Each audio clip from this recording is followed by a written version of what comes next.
Chapter 105. In mid-air, the earthly spirit pearl glowed faintly, and thousands of rays of light shone down. Suddenly, the origin of Earth condensed and turned into a huge piece of land. It was ancient and boundless, and no matter how much the heaven and earth furnace absorbed, it couldn't move it at all. This is the connate spiritual treasure, earthly spirit pearl. Feng Zichen mumbled as he put away the heaven and earth furnace. After this pearl appeared, the chaos pearl in his body suddenly became restless and sent out a wave of excitement. It wanted to fly out of his body and devour the pearl. Obviously, this was the connate spiritual treasure, one of the 4 spirit pearls, the earthly spirit pearl. Moreover, after so many years of nourishment from the origin of Earth, the earthly spirit pearl's grade had improved a lot. It had evolved from a superior grade connate spiritual treasure to a supreme grade one. It was much stronger than the other 3 pearls. Don't worry. It won't fly away when it's in your hands. It'll be yours in a while. After calming down the restless chaos pearl, Feng Zichen looked at the devil's fetus and said, "Hey, you're finally here. Yo, fellow Taoist, you're finally willing to come out. You don't intend to continue hiding with me? Kill." The devil's fetus didn't reply. It was obvious that it had lost its patience. It spoke coldly, and its murderous intent was directed at Feng Zichen. Boom! The connate earth elemental formation was activated. Huge mountains rose into the sky like sharp swords, piercing towards Feng Zichen. At the same time, the boundless power of the earth rolled in, extremely heavy and mighty. Everywhere it passed, the great Tao rumbled, the void collapsed, and the divine chains of laws clanged as if they were about to break. It was a scene of the end of the universe. You think I'm afraid of you? Chaos array, open for me. Feng Zichen waved his sleeves, and a cloud appeared above his head. The chaos pearl fell, and in a flash of gray light, the connate Tao diagrams spread out one by one, forming a divine diagram of the great Tao. The chaos array was activated. Hiss! Another supreme grade connate numinous treasure, you. Inside the connate earth elemental formation, Devil's fetus was stunned speechless when he sensed the power of the chaos bead. In the next moment, the 2 formations collided fiercely, forming a terrifying shockwave. Chaotic chi and the origin of the earth splashed out, and the laws of heaven and earth were shattered. The void had long since ceased to exist. The power of the chaos formation was stronger than the connate earth formation in the first place. In addition, there was a superior grade connate spiritual treasure in the connate 5 elements ring. As such, how could the innate earth elemental grand formation be a match for the primal chaos grand formation? It didn't take long for the innate earth elemental grand formation to be beaten back by the primal chaos grand formation, shrinking into a ball and defending with all its might.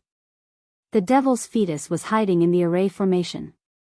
Seeing that the array formation was constantly shaking under the impact of the chaos chi and was in danger of shattering at any moment, he felt a shadow of death looming over his heart, causing him to be filled with fear. No. I can't hide anymore. The power of this array formation is too strong. It won't be long before it breaks through the innate earth elemental grand formation and devours me. Under the threat of death, the devil's fetus's voice trembled. He knew that if he continued to hide, he would definitely die. Thus, he steeled his heart and decided to fight it out with Feng Zichen. You forced me to do this. Explode. With a furious roar, the devil's fetus brazenly detonated the innate earth elemental grand formation. Violent energy instantly spread out, rumbling and exploding the entire primal chaos grand formation. Taking advantage of this opportunity, the devil's fetus controlled the earthly spirit pearl and the origin of the earth, frantically fleeing underground. Even now, he was still a little confused. A moment ago, he clearly had the upper hand, firmly suppressing Feng Zichen in the origin of the earth, and the inheritance was within reach. But in the next moment, everything changed. In the blink of an eye, the situation was reversed. He was the one being beaten back by Feng Zichen. The great advantage he had was gone, and he could only flee for his life. Where do you think you're going? Stay here for me. Seeing that the devil's fetus was about to leave, how could Feng Zichen allow it? Not to mention the previous enmity, he had to make him stay for the earthly spirit pearl. As soon as his voice fell, the 5 qis in Feng Zichen's body gathered, and the 5 emperor's great palm rumbled out. With a whistling sound, it slammed towards the devil's fetus. Then, with a flip of his right hand, lightning rolled and formed a lightning net, which also wrapped around the devil's fetus. At the same time, he opened his mouth and let out a long roar, emitting the sound of a dragon's roar. A large number of runes appeared, forming a special sound wave that shook the void and whistled forward. Kill. In the end, Feng Zichen turned into a ray of light, and a terrifying aura spread out, as if it could stir the sea of stars and move mountains and rivers. It was incomparably terrifying, and he took the initiative to attack. Just as these supernatural powers were about to hit the devil's fetus, the earthly spirit pearl above his head spun, and a yellow light curtain dropped down, protecting him within. Boom! Boom! Boom! These divine abilities slammed into the light barrier one after another, causing rumbling sounds to ring out. Even the void was twisting and exploding. Unfortunately, the light curtain flashed and blocked these supernatural powers one by one, firmly protecting the devil's fetus, not allowing him to be hurt at all. At this time, Feng Zichen suddenly arrived, and with the Hongmeng Daozhong raised, it carried an aura that could destroy all things, and slammed it down towards the devil's fetus. Clang! The Hongmeng Daozhong smashed into the light curtain, and thousands of strands of Hongmeng Qi fell down, and the light curtain collapsed inch by inch. At the critical moment, the earthly spirit pearl suddenly slammed into the Hongmeng Daozhong, and a huge force came, knocking Feng Zichen away, and this time, the devil's fetus would have been smashed into pieces. Phew, that was close. After hurriedly escaping for a few miles, the devil's fetus panted in shock, but he stopped and turned around to look at Feng Zichen. Run! Why aren't you running anymore? Could it be that you've finally remembered your pride as a descendant of the Chaos Demon God, and want to fight me to the death? Amidst his sarcasm, Feng Zichen increased his speed, and raised his sword to attack. Go to hell. The devil's fetus didn't speak at first, but when Feng Zichen came close, he suddenly let out a ferocious roar, and used himself as a weapon to slam into Feng Zichen. Seeing that the devil's fetus had even used the light cocoon to nurture himself, Feng Zichen knew in his heart that he had been forced into a desperate situation. This move was definitely his last resort, and it was bound to be very powerful. Putting away the contempt in his heart, Feng Zichen calmed his heart and faced it calmly. When Zichen waved his sword, the heaven-splitting Taoist rhymes swirled around, and as if it was splitting the heavens and earth, it slashed towards the light cocoon. Clang! Zichen's sword slashed on the light cocoon, and a crisp sound rang out, just like the sound of metal clashing against metal. A huge recoil came, and Feng Zichen's hand that was holding the sword went numb, and Zichen's sword almost slipped out of his hand. What? After retrieving Zichen's sword, Feng Zichen clenched his right hand back and forth, and after a few times, the numbness finally subsided. My light cocoon is formed by the arm of the demon god. You, a mere Tai Jingxian, an ant-like existence, want to destroy it? What a joke. As he spoke, the light cocoon's body surged, and its appearance changed drastically. It turned into a huge yellow hand that was covered with scales, and it covered the sky, as if it was the incarnation of Taoism, and it slapped towards Feng Zichen. It was the arm of the earth demon god. Suddenly, a tyrannical aura rose into the sky, and a murderous aura swept out. Chapter 106. Kill. Kill. Kill. Kill. At the same time, he was gradually losing his rationality. He had the desire to destroy everything. His fangs were protruding, and he was gradually becoming a ferocious beast. Just as Feng Zichen was about to lose his rationality, the Hongmeng Daozhong sensed his danger.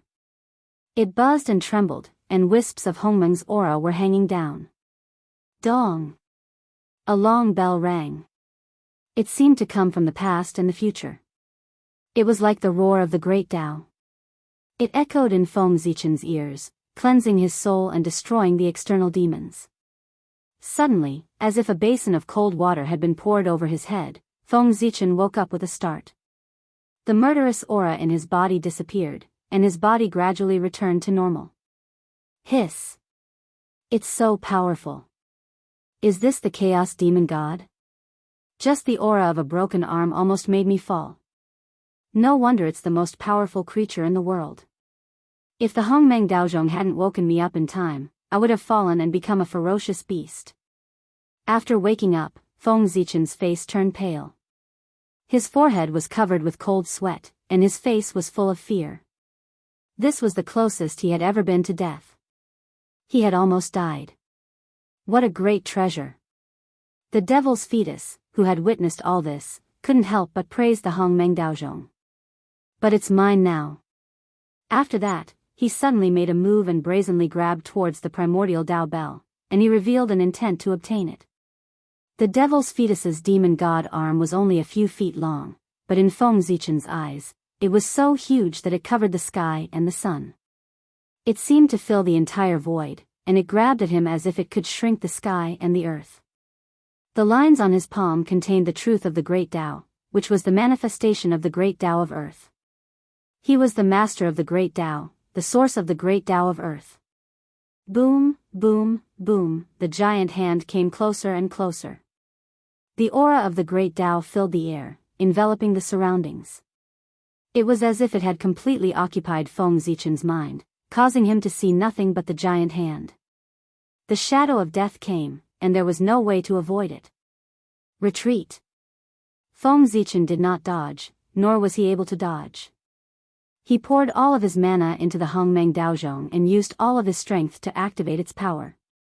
He blasted it out and collided with the giant hand. Bang!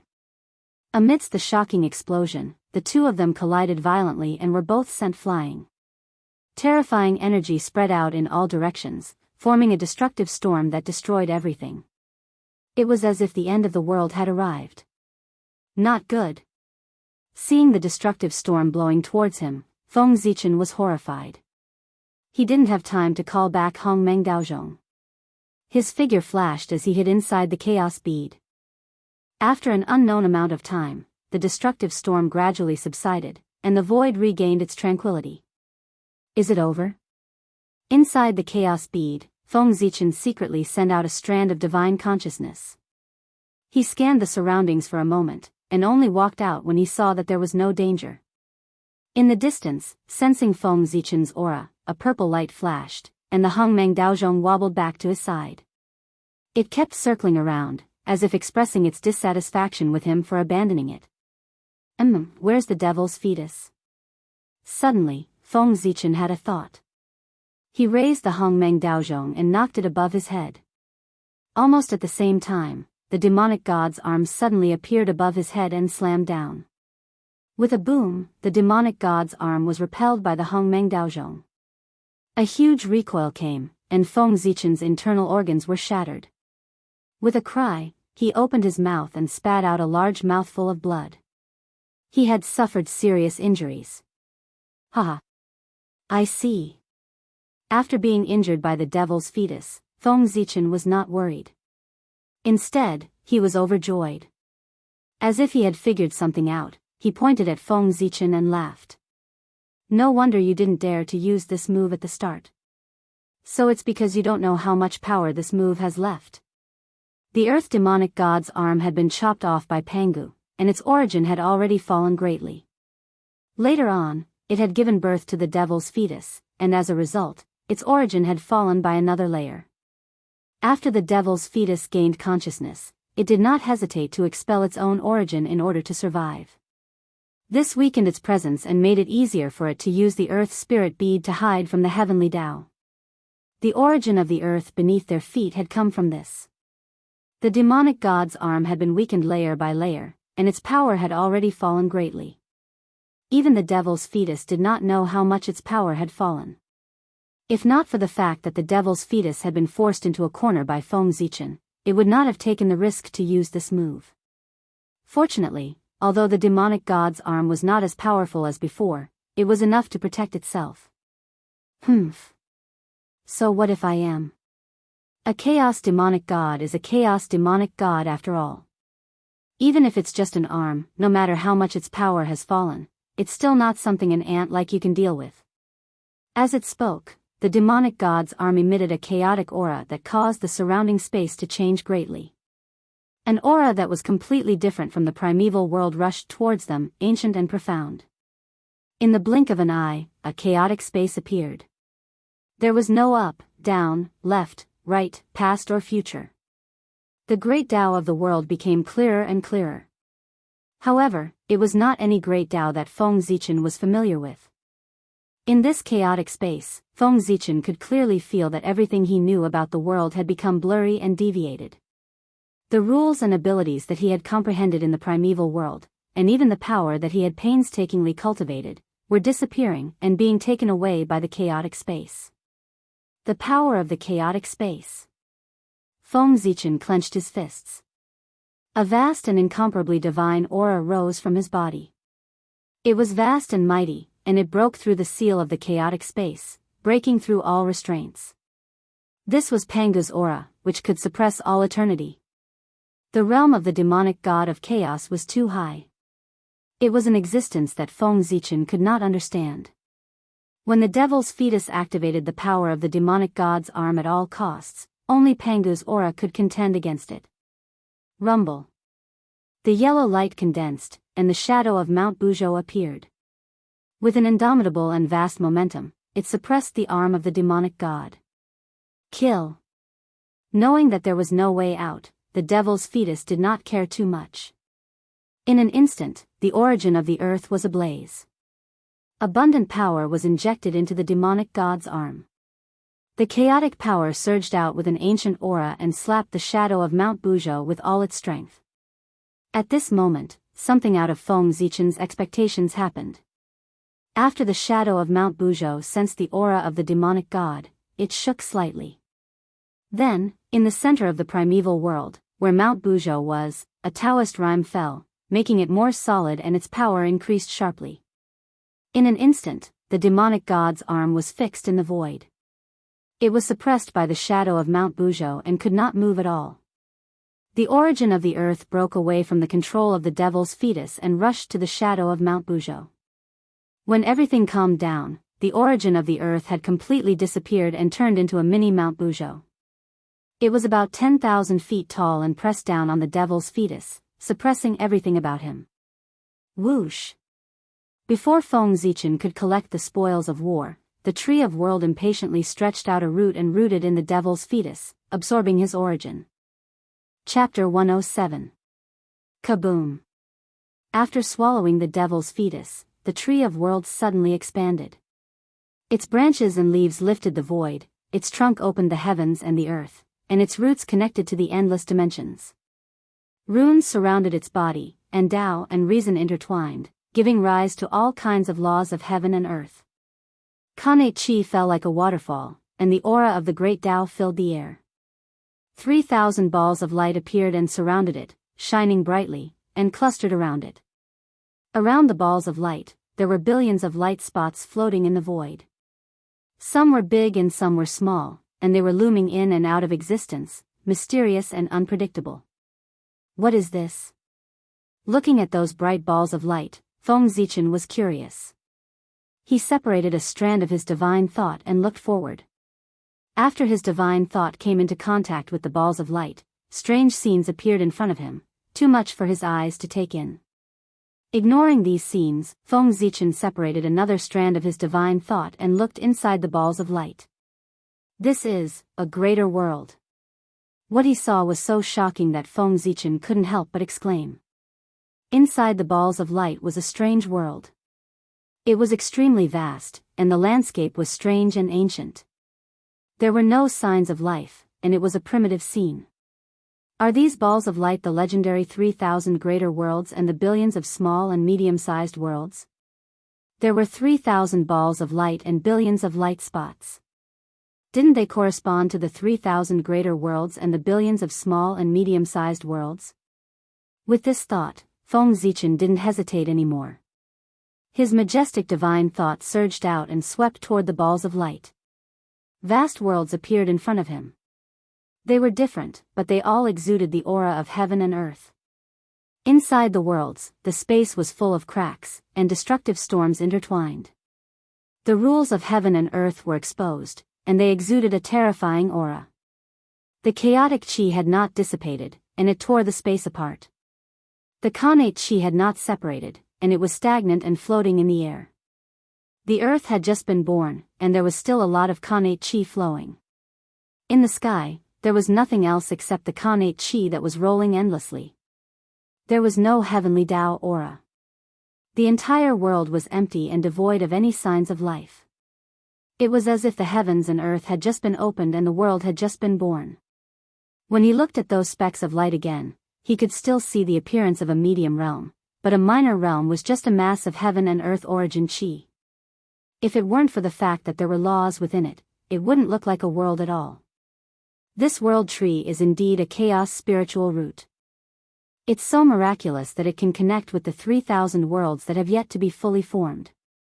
Feng Zichen exclaimed in shock after looking at the tree of world for a while. As the world tree grew, its power grew stronger and stronger. It extended 3,000 roots and took root in the depths of the void, connecting with the 3,000 great worlds. Moreover, on top of these 3,000 roots, there were countless tentacles that extended outwards, connecting to millions upon millions of small and medium worlds. It could be seen that only a small portion of the origin energy from the world tree flowed down. Most of the rest flowed into the greater 1,000 worlds through the roots of the world tree, accelerating their growth. Sigh. I was wondering why the more the world tree grows, the less the origin energy from the world tree. It turns out that the roots are here. Feng Zichen shook his head and sighed regretfully. This was an act of obedience to the heavens, which was greatly beneficial to the evolution of the untainted world. To the way of heaven, it could be said that there were many benefits. If Feng Zichen dared to be greedy for the origin energy of the world, the way of heaven would not let him off easily. With a thought, Feng Zichen stepped forward, intending to follow the roots of the world tree into the newly born greater 1,000 worlds to look for opportunities. However, just as he approached the light ball, a great terror suddenly struck his heart. A line of sight appeared in the dark, staring at him coldly. It was as if he dared to take another step forward, the power of thunder would descend and kill him. This is the way of heaven. The will of death approached him, causing Feng Zichen to involuntarily stop in his tracks. All the hair on his body stood on end, and he stood there stiffly, not daring to move. Phew! After standing quietly for a moment and sensing that the way of heaven's line of sight had disappeared, Feng Zichen hurriedly retreated until he was far enough away from the light ball. Only then did he relax and let out a long breath. The way of heaven actually values the 3,000 great worlds so much that it did not hesitate to leave behind a trace of its gaze and pay attention to this place at all times. How terrifying! It seems that I can't go to the 3,000 great worlds now. Looking at the light ball in the distance, Feng Zichen's face was filled with fear. Facing the majesty of the way of heaven, that feeling of not being able to control oneself was not good. Sigh. I've done all the dirty and tiring work. Now that there are benefits, you kick me away. This table manners are too ugly. Feng Zichen could not help but complain as he took out the chaos bead and stored the world tree that had stopped growing. He had paid so much to grow the world tree. It was not easy for him to see some gains, but the way of heaven did not even let him touch it. Naturally, Feng Zichen was dissatisfied. However, no matter how dissatisfied he was, he did not dare to show it on his face, for fear of angering the way of heaven. The higher one's cultivation was, the more they understood how terrifying the way of heaven was. Feng Zichen came to the front of Mount Buzhou formed by the earth origin and waved his hand fiercely. Come! Rumble! The mini Mount Buzhou began to collapse, turning into streaks of yellow flowing light that flowed into Feng Zichen's body and converged into a Taoist seal. In an instant, a mighty force rose from his body, shaking the mountains and rivers for thousands of miles. What a powerful divine power! Sensing the power contained in the Mount Buzhou Taoist seal, Feng Zichen was shocked. For some reason, the strand of Mount Buzhou's origin did not leave after suppressing the devil's fetus. Instead, it merged with the Mount Buzhou Taoist seal. In addition, when suppressing the devil's fetus, the Mount Buzhou Taoist seal had absorbed so much of the earth origin that its power had increased to a terrifying level. As for how powerful it was, Feng Zichen could not describe it, because with his current strength, he could not activate this divine power at all. It seemed that the gap between their levels was too great, causing it to exceed Feng Zichen's understanding. If he used it by force, he would probably be sucked dry in an instant. Buzz! While Feng Zichen was still in shock, a yellow light suddenly flashed from the position where the devil's fetus was suppressed and flew rapidly into the distance. It was the Khanate's spiritual treasure, earthly spirit pearl. Ha, I've been guarding against you for a long time. With a smile, Feng Zichen stretched out his hand and pointed. The Hongmeng Daozhong and the chaos bead flew out one after another and hit the earthly spirit pearl. After being promoted to an ultimate primordial spiritual treasure, the earthly spirit pearl had gained some spirituality. Naturally, it was unwilling to be devoured by the chaos bead and immediately resisted fiercely.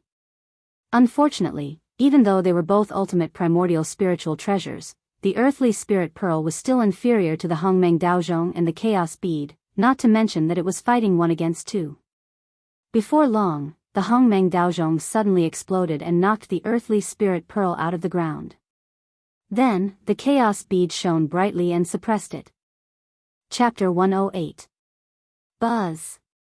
Buzz! The chaos bead trembled for a moment and completely devoured the earthly spirit bead. Its power increased greatly. Strands of black light bloomed, and the law of chaos filled the air, rippling with an astonishing aura. Huh, what a treasure! Feng Zichen was overjoyed by the changes in the chaos bead. He couldn't help but laugh out loud. He waved his hand and summoned the chaos bead back. He placed it in his palm and looked at it carefully. At this time, the chaos bead became more and more illusory. The past, present, and future were untraceable and unimaginable. It was as if they didn't exist in this world. Calculating the time, Emperor Sui should have attained the Tao of Daluo. It's time to go back. Let's go. Feng Zichen nodded in satisfaction. He put away the chaos bead and flew to the ground. Now that everything was over, it was time to return to the human race. Maybe he could go back now and witness the scene of Emperor Sui attaining the Tao. At the human ancestral temple on the coast of the East Sea, a bright light shot into the sky. It was earth-shattering, and majestic power swept across the 6 directions. It caused the sky to lose its color, the void to tremble, and the mountains and rivers to shake. Emperor Sui has begun to break through. In the distance, Feng Zichen smiled when he saw the light pillar rising from the East Sea. He knew what had happened. He couldn't help but quicken his pace and rushed to the East Sea. At this time, in the human ancestral temple, Suiren's 5 qi were rolling in his chest like 5 huge dragons. His body was covered with golden flames. He was like the sun, dazzling and shining in all directions. That fire was the fire of civilization, the fire of inheritance. It was endless. That light was the light of Tao, the light of all spirits, the light of humanity. It was extremely bright. In the flames, shadows of humans appeared. They came to the primordial world barehanded. They had no one to rely on and were not afraid of death. They fought the heavens, the earth, and the beasts. After experiencing all kinds of hardships and overcoming all kinds of tribulations, he started from nothing and went through all kinds of hardships to create a home that belonged to him in the primeval age.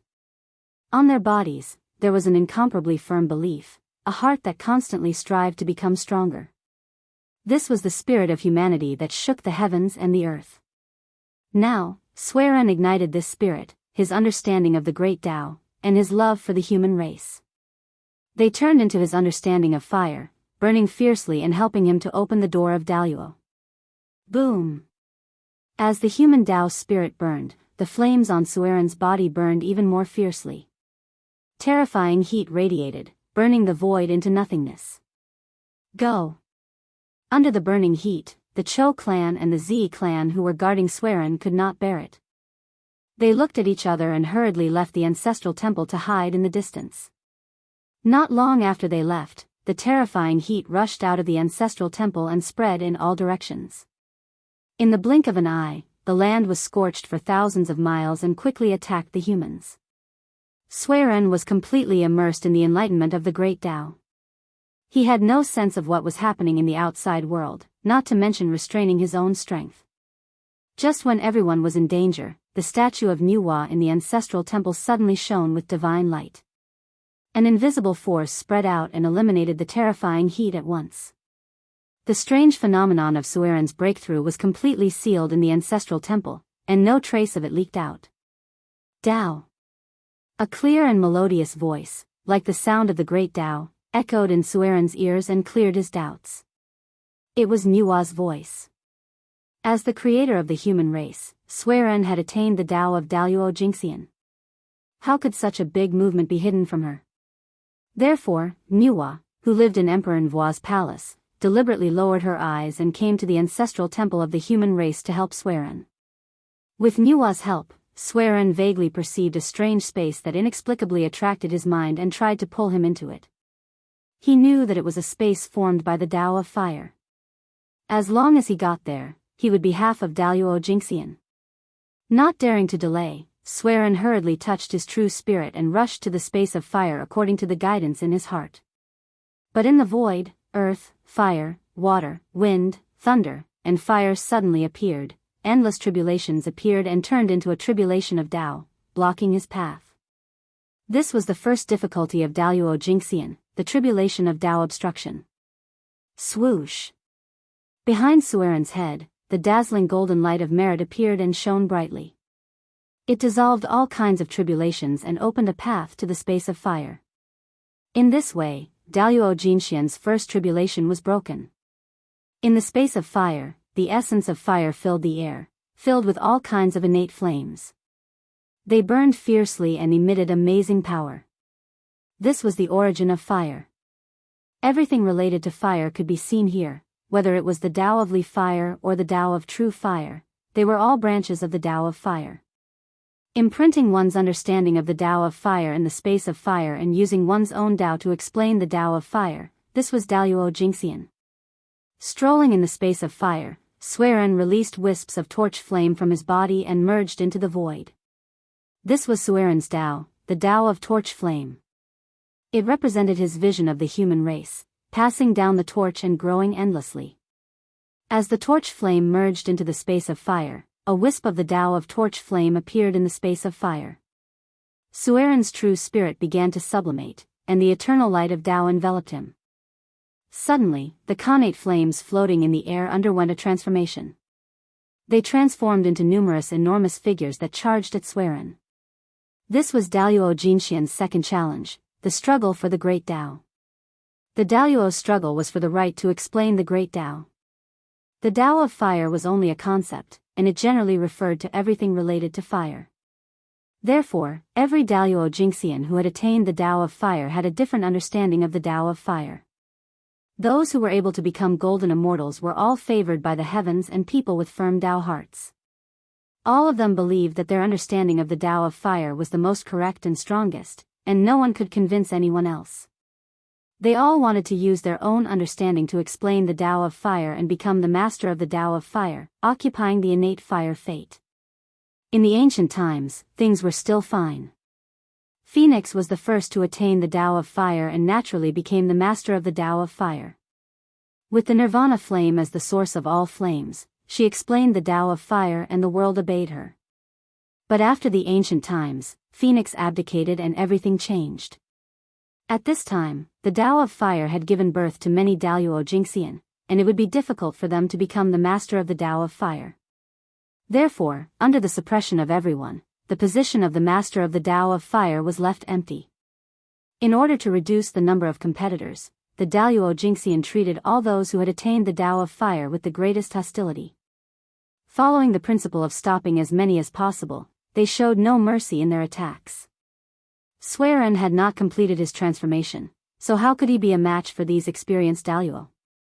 Even with the help of the Suiren lamp, he was still defeated. Chapter 109. Chirp. Just as Suiren was about to be thrown out of the fire dimension, a sharp chirp of a bird was heard. It was intimidating and majestic. When the Daluo Jinxian heard the chirp, they stopped attacking Swearin. They stopped what they were doing and looked into the depths of the fire dimension in bewilderment. Over there, a ball of 7-colored brilliance gradually rose up like a burning flame. The brilliance was dazzling and resplendent. The image of a phoenix appeared, and its graceful and luxurious aura was fully revealed. That's Phoenix. What's going on? Since ancient times, this existence has been removed from the position of Taoist master.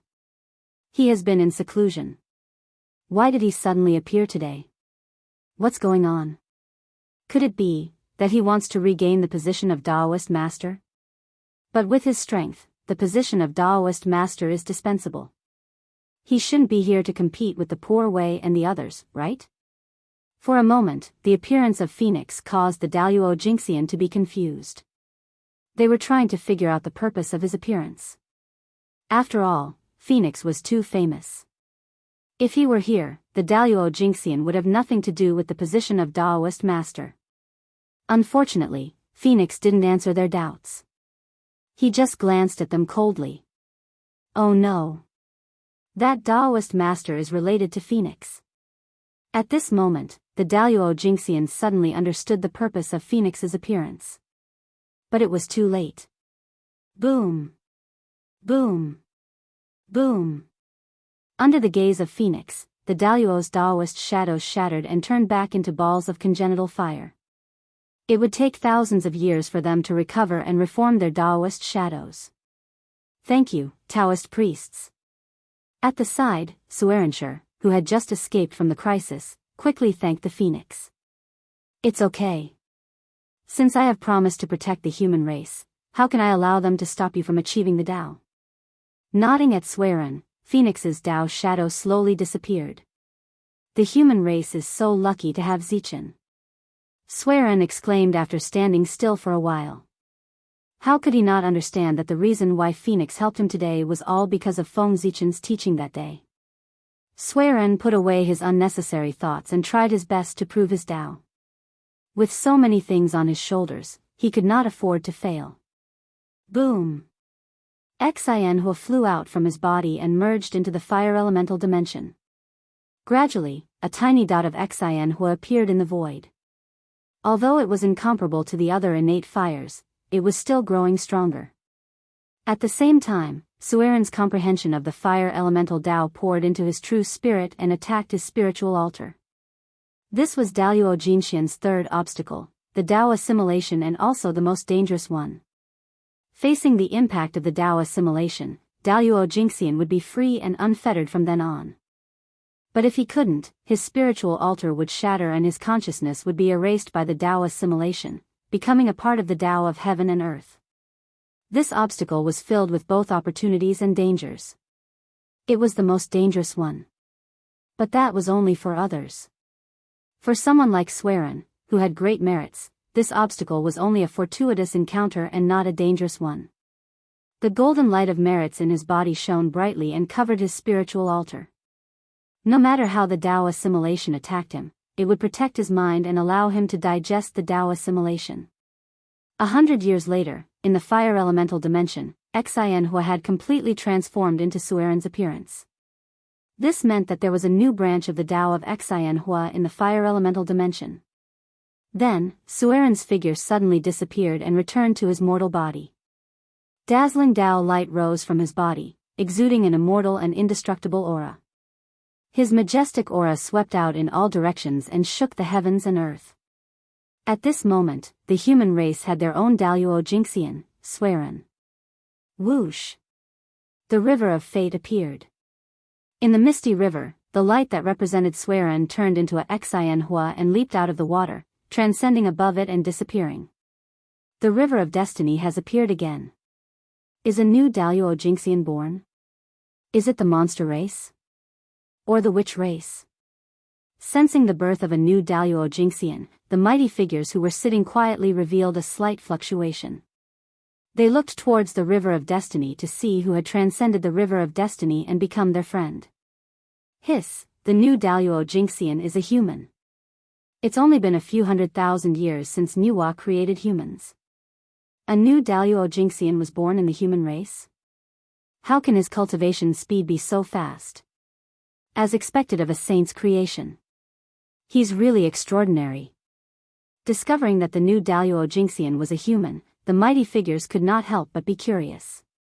What kind of power could allow an acquired creation to ascend to the realm of Daluo in just a few 100,000 years? With that thought in mind, the Daoist hearts of these mighty figures began to ripple. They could no longer maintain their composure, and they all looked at the humans in shock. Humph. In the palace of Empress Hua, Mu Hua was displeased to see the mighty figures peeping at the human race so unscrupulously. She could not help but snort coldly. Suddenly, the gazes that were looking at the human race were shattered. The mighty figures smiled embarrassedly but did not dare to peep at the human race again. Now that Suiren has attained the Tao, the poor way, as the holy mother of the human race, must reward him. After warning the mighty figures, Mu Hua thought for a while and said to the beauty in palace dress beside her. Golden Phoenix, you go to the human race on behalf of the poor way and bring the 3 ancestors of the human race to the palace of Empress Hua. Over the years, the human race has developed well under their governance. The poor way certainly has to express her gratitude. The beauty in palace dress nodded and bowed to Mu Hua. As you command, Your Highness. After that, she turned and walked out of the palace of Empress Hua, turned into a golden phoenix, and flew towards the untainted land. Congratulations on attaining the realm of Daluo. From now on, you will be immortal and free. Outside the ancestral temple of the human race, seeing that all the fluctuations had subsided, the Chou clan and the Zi clan were overjoyed. They walked quickly into the hall and congratulated Suiren. Haha. Second brother, third sister, you are too polite. After successfully attaining the realm of Daluo, Suiren could not hide his excitement even though he was usually calm. He could not help but smile. After meeting you today, I know that the vastness of Daluo is not something that Tai can fathom. I was really narrow-minded in the past. Seeing Suiren's figure, some members of the Chou clan sighed with envy. At this time, Suiren's temperament was as profound as the Tao. His body was surrounded by Taoist light, and his every move was in harmony with the heaven and earth, giving people a feeling of boundless vastness. Yes, without attaining the realm of Daluo, you will never know the power of Daluo. The past, the present, and the future are all in one. This is a power that Tai Jinxian can't reach. Feeling the changes in his body, Suiren agreed. However, second brother, third sister, you don't have to be envious. I feel that a great opportunity is coming. Perhaps your chance of attaining the Tao lies in it. Seeing that the two were a little depressed, Suiren comforted them. Chapter 110. What? An opportunity to attain Tao? Big brother, please don't lie to me. Is there really a great opportunity coming soon? Some members of the Chou clan were overjoyed when they heard this. They asked Suiren for confirmation. The members of the Zi clan were also hopeful. They hoped to get a positive answer. Of course. Why would I lie to you about this? Suiren smiled and replied with certainty. After becoming the Daluo Jinxian, Suiren's spiritual awareness had increased greatly. He was more sensitive to things related to himself. Therefore, he sensed it the moment Mu Hua gave the order. He knew that an opportunity was coming. Emperor Sui, congratulations. Some members of the Chou clan wanted to ask more questions, but Feng Zichen's voice came from afar. Then, a purple light flashed and he appeared in front of the 3 of them. That's, the moment Feng Zichen appeared, Suiren felt an awe-inspiring aura rush toward him. It was majestic, sacred, and powerful. He couldn't help but narrow his eyes and look at him. Mount Buzhou. Behind Feng Zichen, the shadow of a majestic sacred mountain appeared. It was ancient and unsophisticated. Its Taoist rhymes were thick, sacred, and inviolable. It exuded an indomitable aura as if it could suppress everything. Zichen, what's going on? Why did the shadow of Mount Buzhou appear behind you? Suiren was shocked. He asked curiously. Oh, Emperor Sui, are you talking about Mount Buzhou? That's a new superpower that I've obtained. It's very powerful. However, I can't use it with my current strength. What a pity. Feng Zichen had seen the power of the shadow of Mount Buzhou with his own eyes. He had already mastered such an earth-shattering superpower, but he couldn't use it because of his current strength. This made him very depressed. Not bad, this power is already beginning to resemble Daluo's might. Sueren nodded in agreement. The aura of this mystique made even the Daluo Jinxian frown. It was obvious how powerful it was. Big brother, what is this great opportunity that you're talking about? Speaking halfway, you're really making me anxious. Seeing that Sueren and Feng Zichen were chatting as if no one else was around, a member of the Chou clan anxiously interrupted them. Opportunity? What kind of opportunity made Chao Huang so excited? Feng Zichen had just arrived, so he didn't know much about what had happened. He smiled and asked curiously. Second brother, you're confused. What is an opportunity?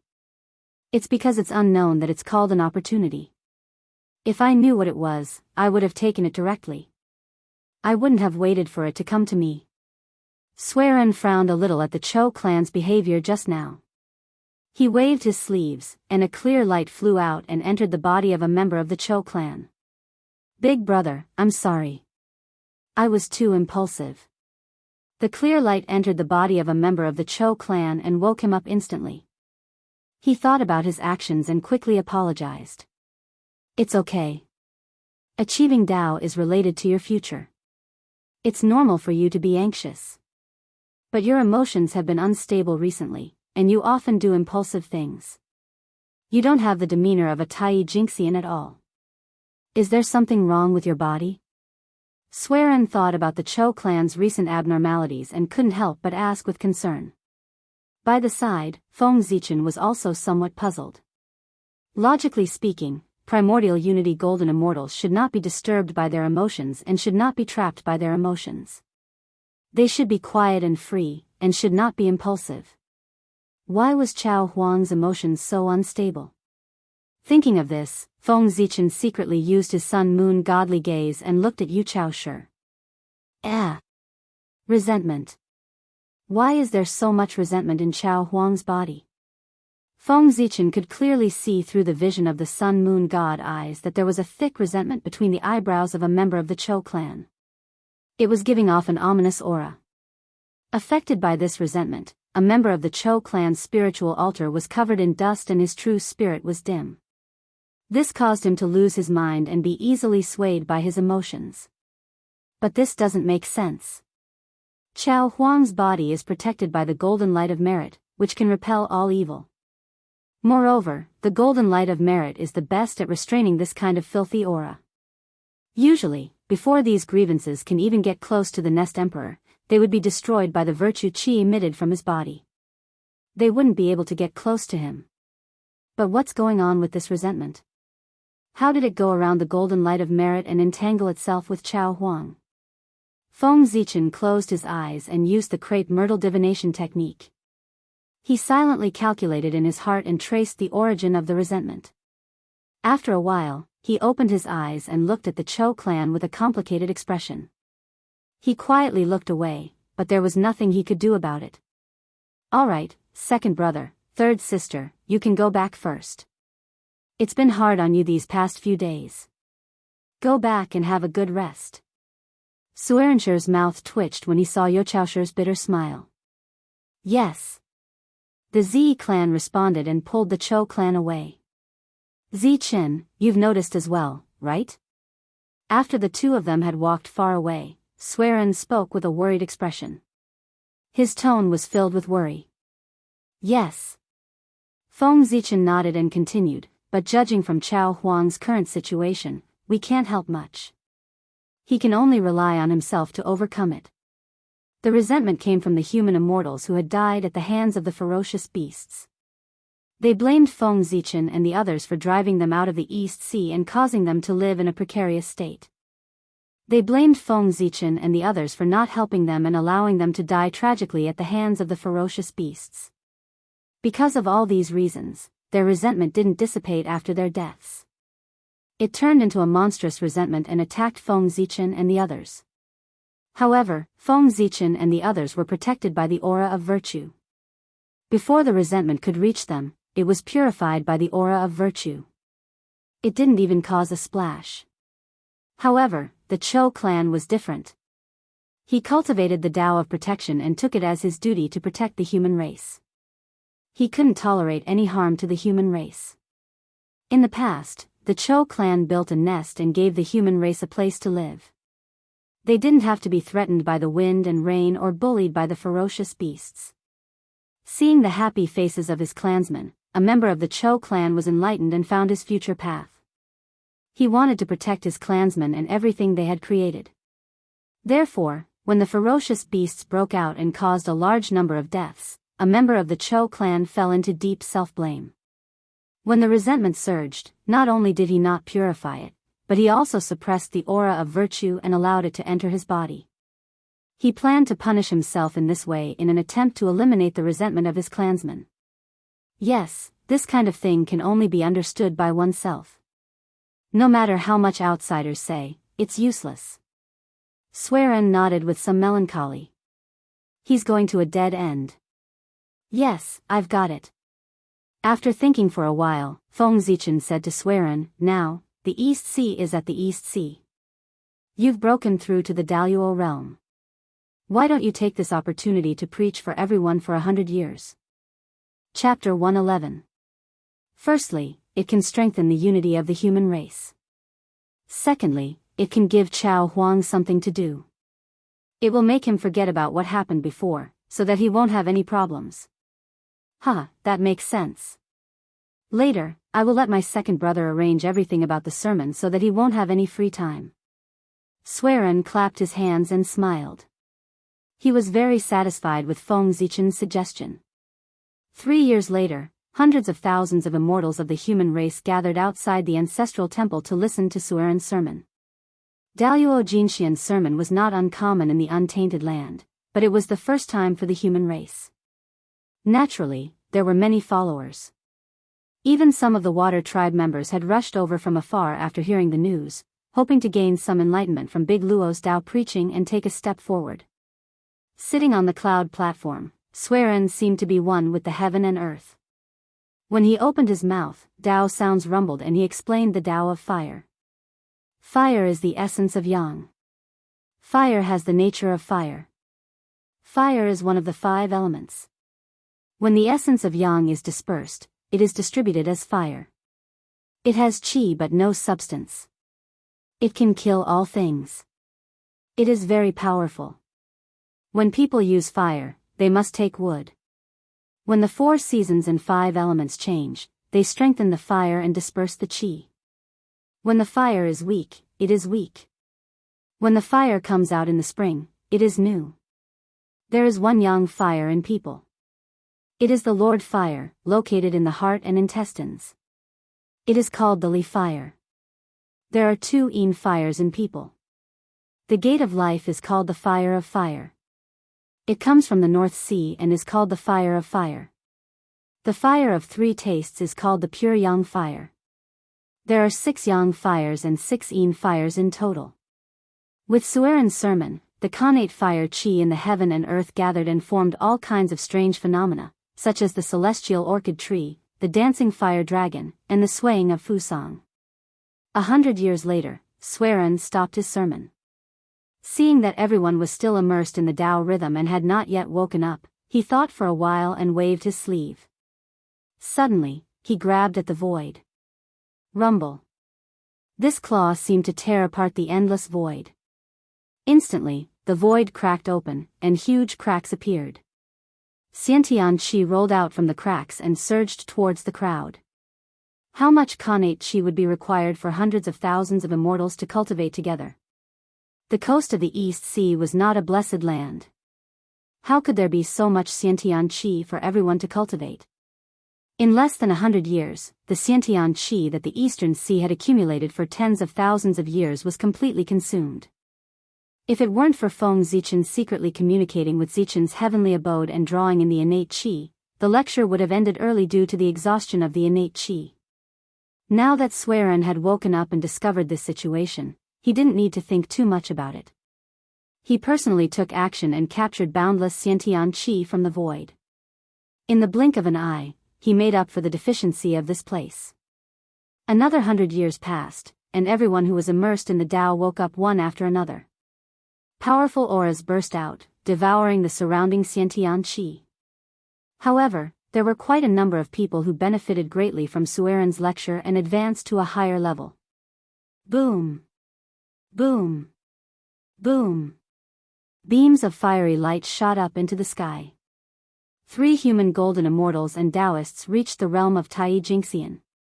The qi of water and fire also burst out and blended with each other, forming a Tai diagram of water and fire. A member of the water tribe had comprehended the Tao of water and fire by analogy and stepped into the realm of Tai Jingxian. Alas! As expected of a big ancient clan. There are so many talented people. How many of us humans can compare with such talent?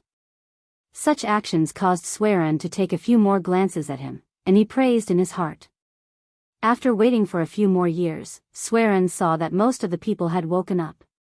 He said slowly, "Well, the lecture is over. You can leave now. Thank you, Emperor Sui, Taoist priests, for the lecture." Swearinshire didn't say anything else. He smiled and gradually disappeared. Shriek.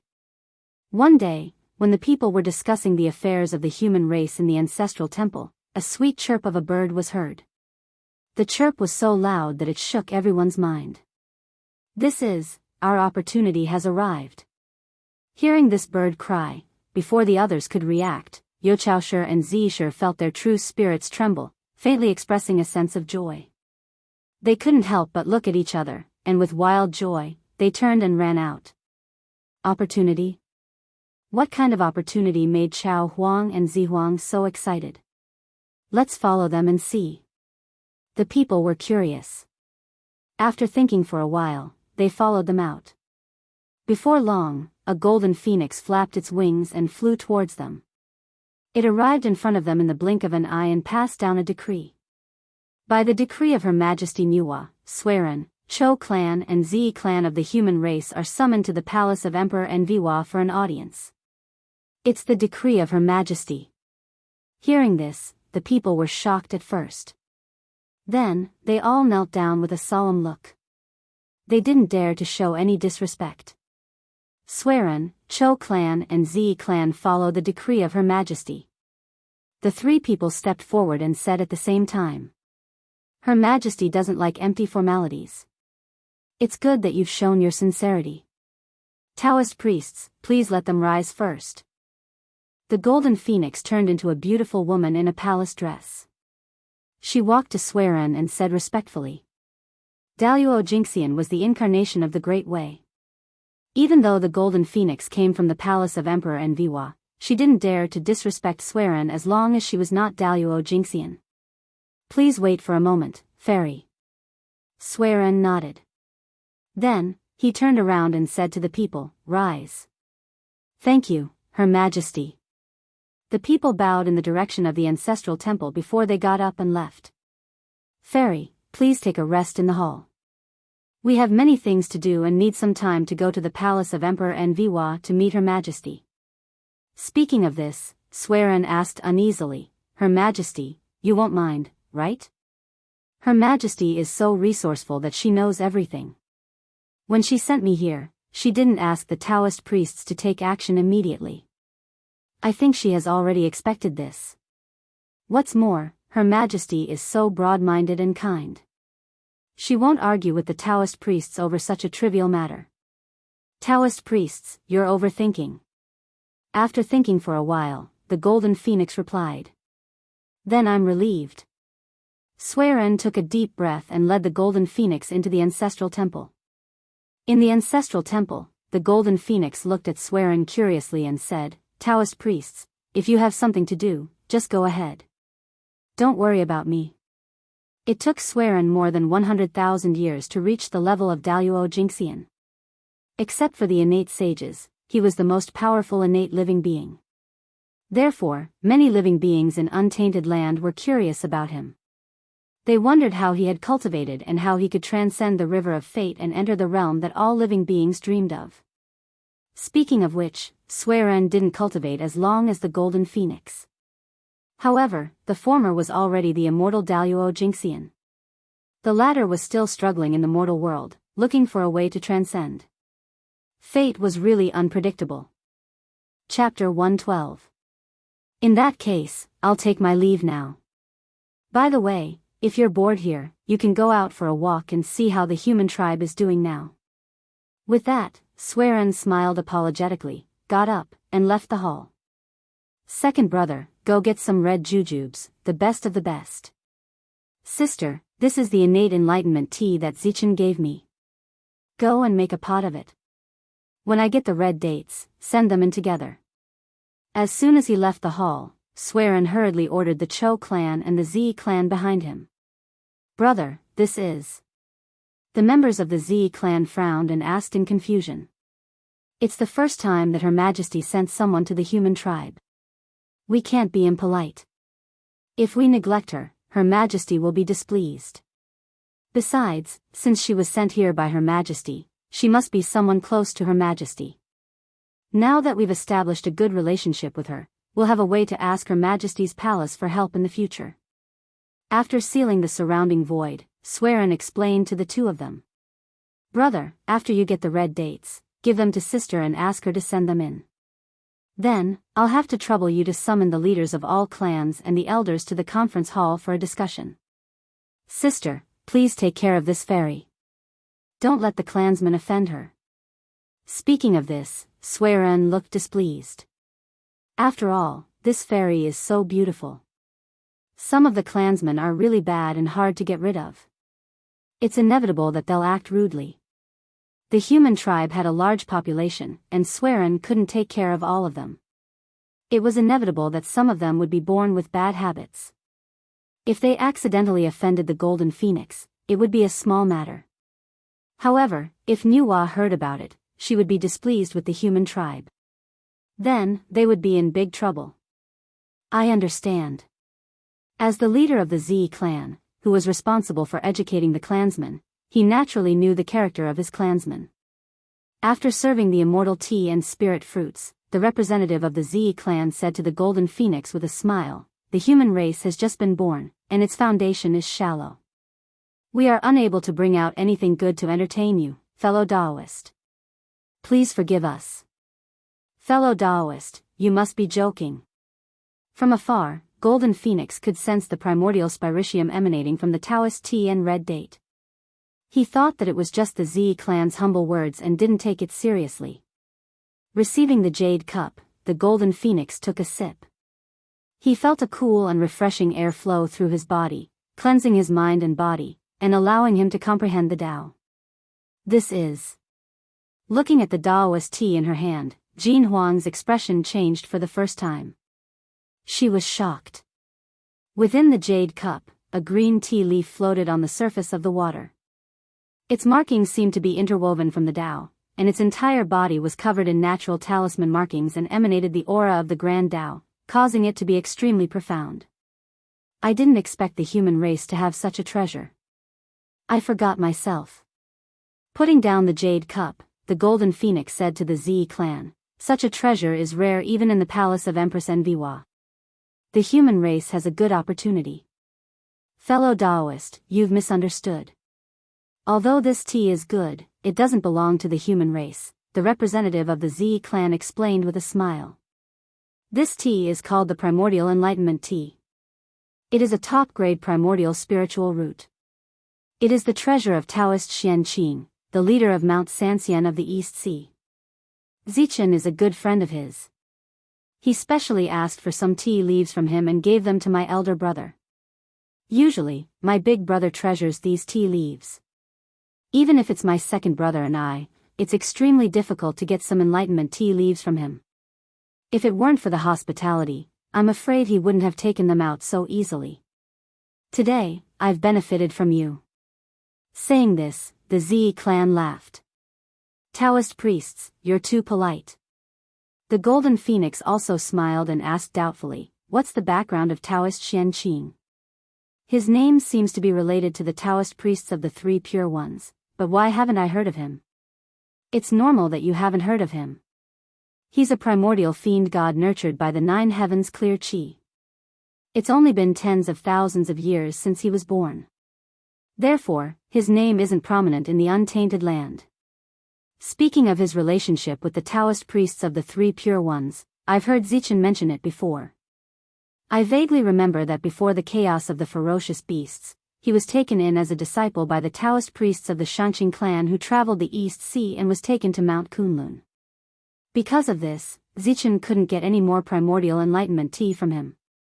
That's why my elder brother became more and more anxious about the tea leaves in his hands. Taken in as a disciple by the Taoist priests of the Shangqing clan? After a moment of silence, the Golden Phoenix said with some envy, "The Taoist priests of the Shangqing clan are the future saints. It's really a great opportunity for the Taoist priests of the Xianqing clan to be his disciple." She knew her own family well. Although she could often receive guidance from Nuwa, she didn't have an official status after all. Therefore, she couldn't be considered as a disciple of the Nuwa. Therefore, she was quite envious of the real disciples of the saints. Fellow Taoist, how many members of the Zichen clan are there in the human race? I wonder if the Zichen clan you're talking about is the same as the Zichen clan I know? The Golden Phoenix seemed to have thought of something and asked the Zi clan. Zichen? Fellow Taoist, are you talking about Zichen? The Zi clan was a bit confused. Why did he mention Feng Zichen out of the blue? Could it be that they knew each other? However, they didn't hear Zichen mention that he knew someone from the palace of Empress Hua. That's right. If there isn't a second Zichen in the human race, then the person you're talking about should be the same person as me, the Golden Phoenix said with certainty. The Zichen clan is our chosen successor.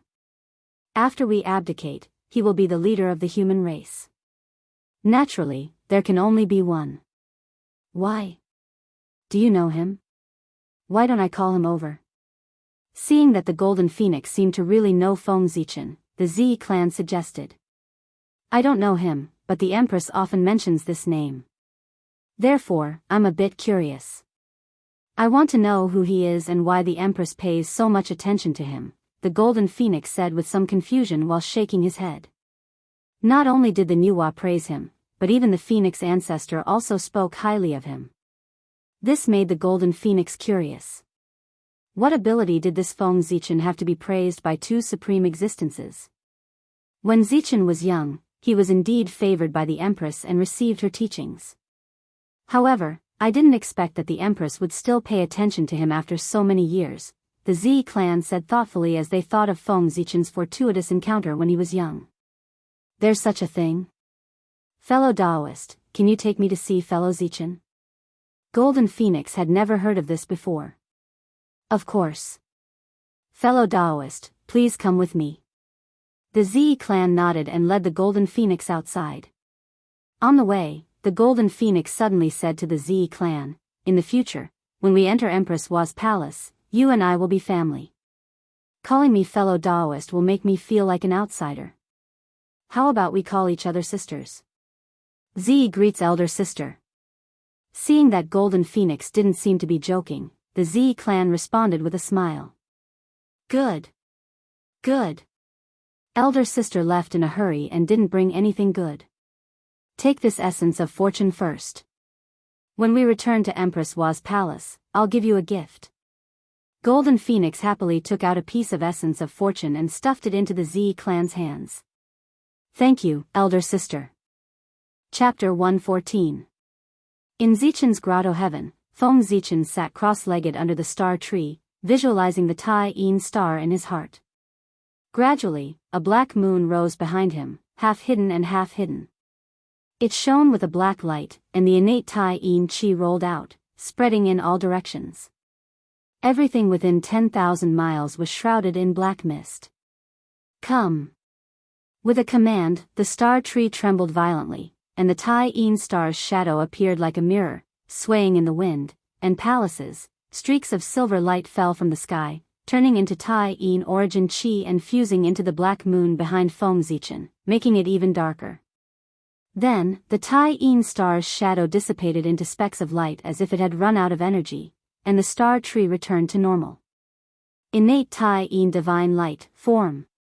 Feng Zichen formed a seal with his hands, and the black moon behind him shrunk, turning into an illusory black light that devoured the innate Tai-yin chi in a frenzy.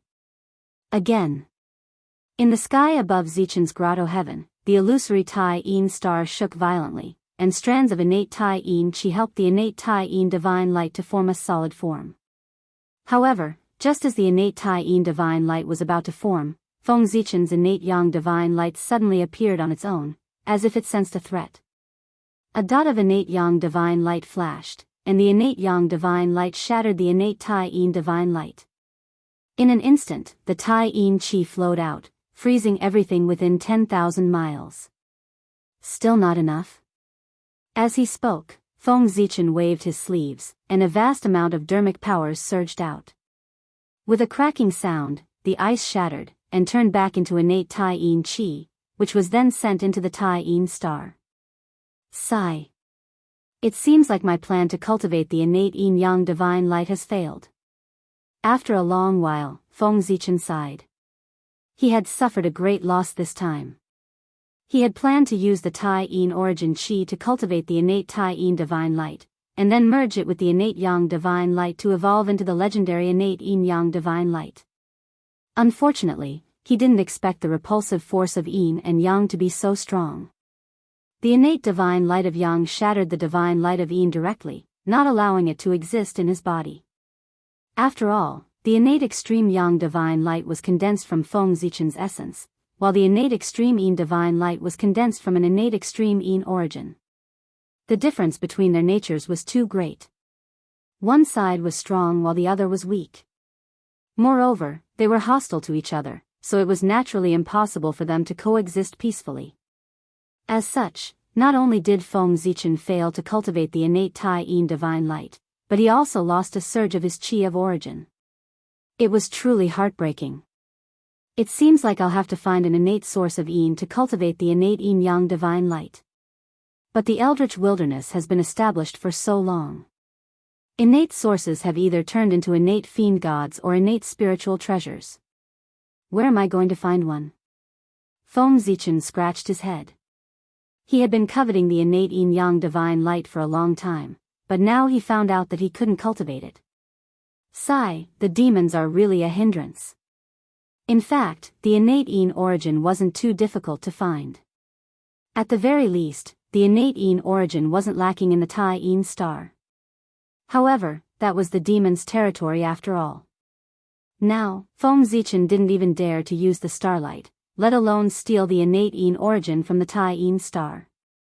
It was fine when he was in the golden immortal realm. The starlight he used was scattered on the eldritch wilderness, so the demons couldn't discover it. But after he became a Tai Jingxian, he could use the power of the Zhouxing origin. If he used it once or twice, it would be fine. But if he used it frequently, the demon's star lord wasn't blind. How could he not discover it? By then, the demons would think that he was the innate star god hiding in the eldritch wilderness. That would be fun. Forget it, after the Great Witch Demon War, I'll go to the Tai-yin star and collect the innate yin origin. No, by then, I still want the innate yin origin. I want the entire Tai-yin star.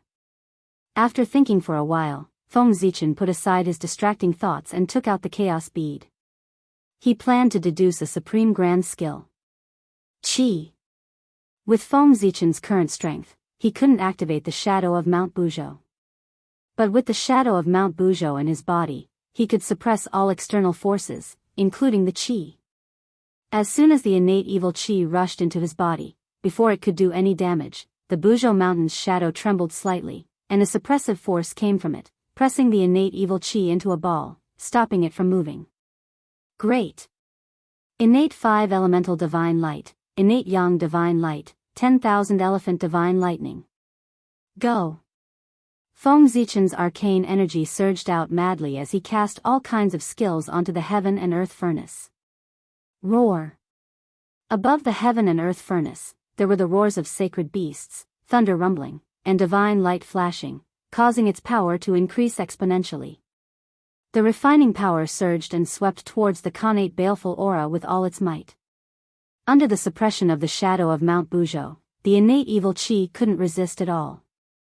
It was constantly refined by the furnace of heaven and earth, turning into streaks of black light that flowed into Feng Zichen's body. Qi. He understood that this was because his body was too weak and could not withstand the power of the innate baleful qi, causing his physical body to be damaged and sending him intense pain. In Feng Zichen's sea of consciousness, an illusory figure of a deity with a blurry face appeared. His aura was incomparably majestic, and a purple-black evil spirit flowed on his body. As the strongest chaos demon god, Pangan naturally had an innate baleful aura. However, it was not called Chaos Baleful Aura, but Dutian Divine Baleful Aura. As the innate evil qi circulated, strands of evil qi fused into his flesh and blood, constantly strengthening his body. Slowly, the sharp pain began to lessen until it disappeared completely. Chapter 115. Buzz. Buzz. Buzz. The chaos bead trembled for a moment and spat out a black crystal. It was so dark that it seemed to absorb all the light, plunging the surroundings into darkness. The wails of gods and demons sounded, and the scene of thousands of creatures dying appeared. It was extremely terrifying, as if the gods had all fallen and the world was coming to an end. A terrifying aura filled the air. The black crystal came from the deepest part of Mount Buzhou. It was a product of highly condensed chaotic evil qi and contained a large amount of chaotic evil qi. Since the connate evil qi had been exhausted, it was time to use the stronger chaotic evil qi. This time, Feng Zichen went all out and was determined to cultivate the divine evil qi. Heaven and Earth Furnace, go! As soon as Feng Zichen finished speaking, a powerful suction force came from the Heaven and Earth Furnace and sucked the black crystal in. Attacked, the black crystal exploded, releasing wisps of chaotic evil qi that crashed into the Heaven and Earth Furnace with boundless power. Crack. Crack. The chaotic evil qi was so powerful that it cracked the Heaven and Earth Furnace with just one hit. It was full of cracks and would shatter at any time. Rumble. Sensing the existence of the chaotic evil qi, the phantom of Mount Buzhou emitted a deeper Taoist rhyme, revealing a vast and ancient aura.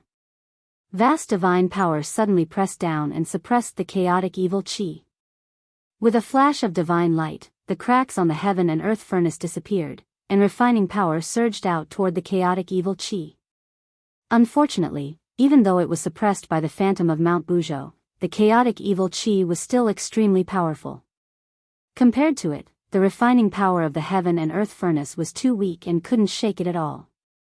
Feng Zichen wasn't surprised by this. If he could easily refine the chaotic evil qi, how could he live up to its name? Break. Raising the Hongmeng Daozhong, Feng Zichen struck it hard. A loud bell rang, and a power that could destroy all things broke the black crystal into pieces. At the same time, the Tree of Worlds spat out a stream of origin energy of heaven and earth, which turned into blazing flames and burned toward the Heaven and Earth Furnace. The chaotic evil qi was refined, and a trace of purple-black evil qi gradually appeared on Feng Zichen's body. Outside Zichen's cave, the members of the Z clan cast a spell, opened a passage, and pulled the golden phoenix inside. Sister, this is the place. Zichen is cultivating in seclusion inside. Is this a high-grade grotto heaven? Walking into Zichen's grotto heaven, the rich Xiantian qi gushed out, shocking the golden phoenix. The two of them entered Zichen's grotto heaven and continued walking. Not long after, they saw Feng Zichen sitting on the ground with his eyes closed. His body was surrounded by a thin layer of dark purple evil qi. As for the star tree, although it was rooted in Zichen's cave, its real body was in the endless void. Besides Feng Zichen, no one could see it. The star tree was related to the fate of Zhouxing. If outsiders knew that the tree was in the hands of the human race, it would definitely attract many powerful figures to fight for it. With Feng Zichen's strength, he would not be able to keep it. It's so powerful. Just by looking at the dark purple evil qi, the golden phoenix felt as if her eyes had been pricked by needles. At the same time, she felt a sense of extreme danger, which made her shudder. Feng Zichen opened his eyes, and a purplish-black light flashed. A terrifying aura spread out, causing the surrounding temperature to plummet. Cold Yin Qi filled the air. Nice to meet you, Zihuang. Standing up, Feng Zichen first greeted the Zi clan, and then asked in confusion, may I know who this fairy is? This is the Golden Phoenix of Emperor Envoi's palace. I have something to discuss with you. Also, the evil Qi here is so strong. Zichen, what are you doing? The surrounding cold Qi made the Zi clan feel uncomfortable. She could not help but frown and ask. This is a great divine sense that I have just cultivated. I'm not familiar with it yet, so it caused the Qi to leak out. It's not a big deal. Shaking his head, Feng Zichen did not explain too much.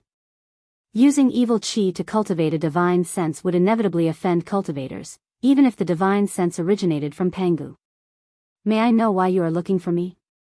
Feng Zichen turned around and asked the Golden Phoenix. His Majesty Zhu Huang asked me to give you this as a gift to thank you. With that, the Golden Phoenix took out a phoenix feather and handed it to Feng Zichen. His Majesty Zhu Huang and Her Majesty Nuwa both praise you. Your future is really limitless. It's all thanks to the two majesties. Feng Zichen took the phoenix feather and smiled modestly. The phoenix feather was long and narrow, emitting a colorful light. The Qi of the 5 virtues was circulating around it, and the nirvana flame was burning around it, deducing the truth of life and death. As soon as it was in his hand, the phoenix feather shone brightly with colorful light. Innate talismans emerged and turned into a Khanate Tao scripture, which fell into Feng Zichen's heart. The Khanate Tao scripture of life and death. This was a Tao scripture of life and death, which directly evolved from the Tao of life and death. It explained the truth of life and death. If one could fully comprehend it, he could become Daluo Jingxian. This is too precious. At this time, Feng Zichen realized how extraordinary this item was. Not to mention the Khanate Tao scripture of life and death, this phoenix feather was also an extraordinary treasure. It was not inferior to ordinary Khanate spiritual treasures. Judging by its power, it was probably Zhu Huang's tail feather. My friend, this phoenix feather is the tail feather of His Majesty Zhu Huang when he transformed into the vermilion bird. It is extremely precious and contains part of His Majesty Zhu Huang's origin. Countless people in the Phoenix clan yearn for it but can't get it. His Majesty Zhu Huang gave it to you, which shows how much His Majesty values you. After that, the Golden Phoenix looked at Feng Zichen curiously. He wondered what he did for Zhu Huang that made Zhu Huang give this item to him. One must know that there were only 9 phoenix feather in the entire Phoenix clan.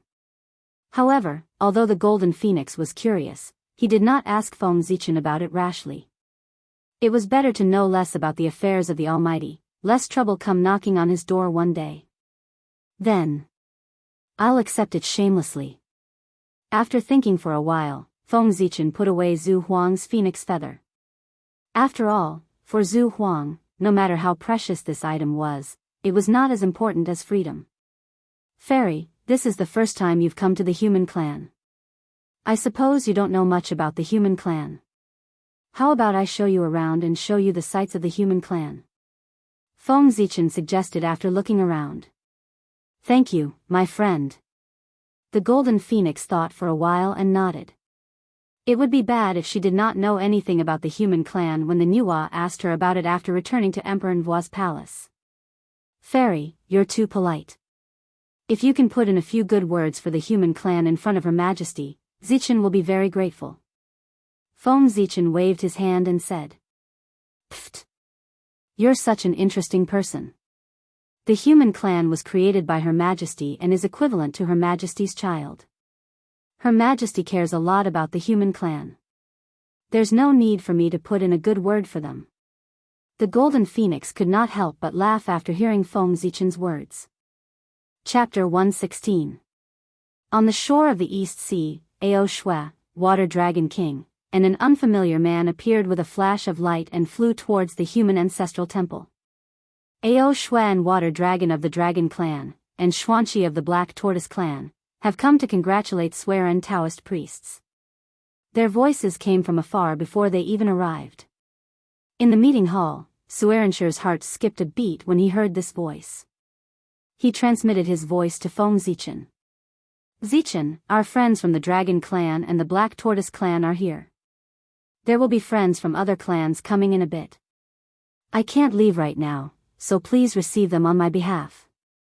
Inside Zichen's grotto heaven, Feng Zichen, who was taking Golden Phoenix to tour the Ziwei Mountain, suddenly stopped and said apologetically, "Fairy, I'm really sorry. I have some matters to attend to in the human ancestral temple. Please forgive me." "It's fine. The human ancestral temple is more important. Please go ahead." Golden Phoenix nodded in understanding. "Thank you for your understanding." With a smile, Feng Zichen took a step forward and arrived outside Zichen's grotto heaven.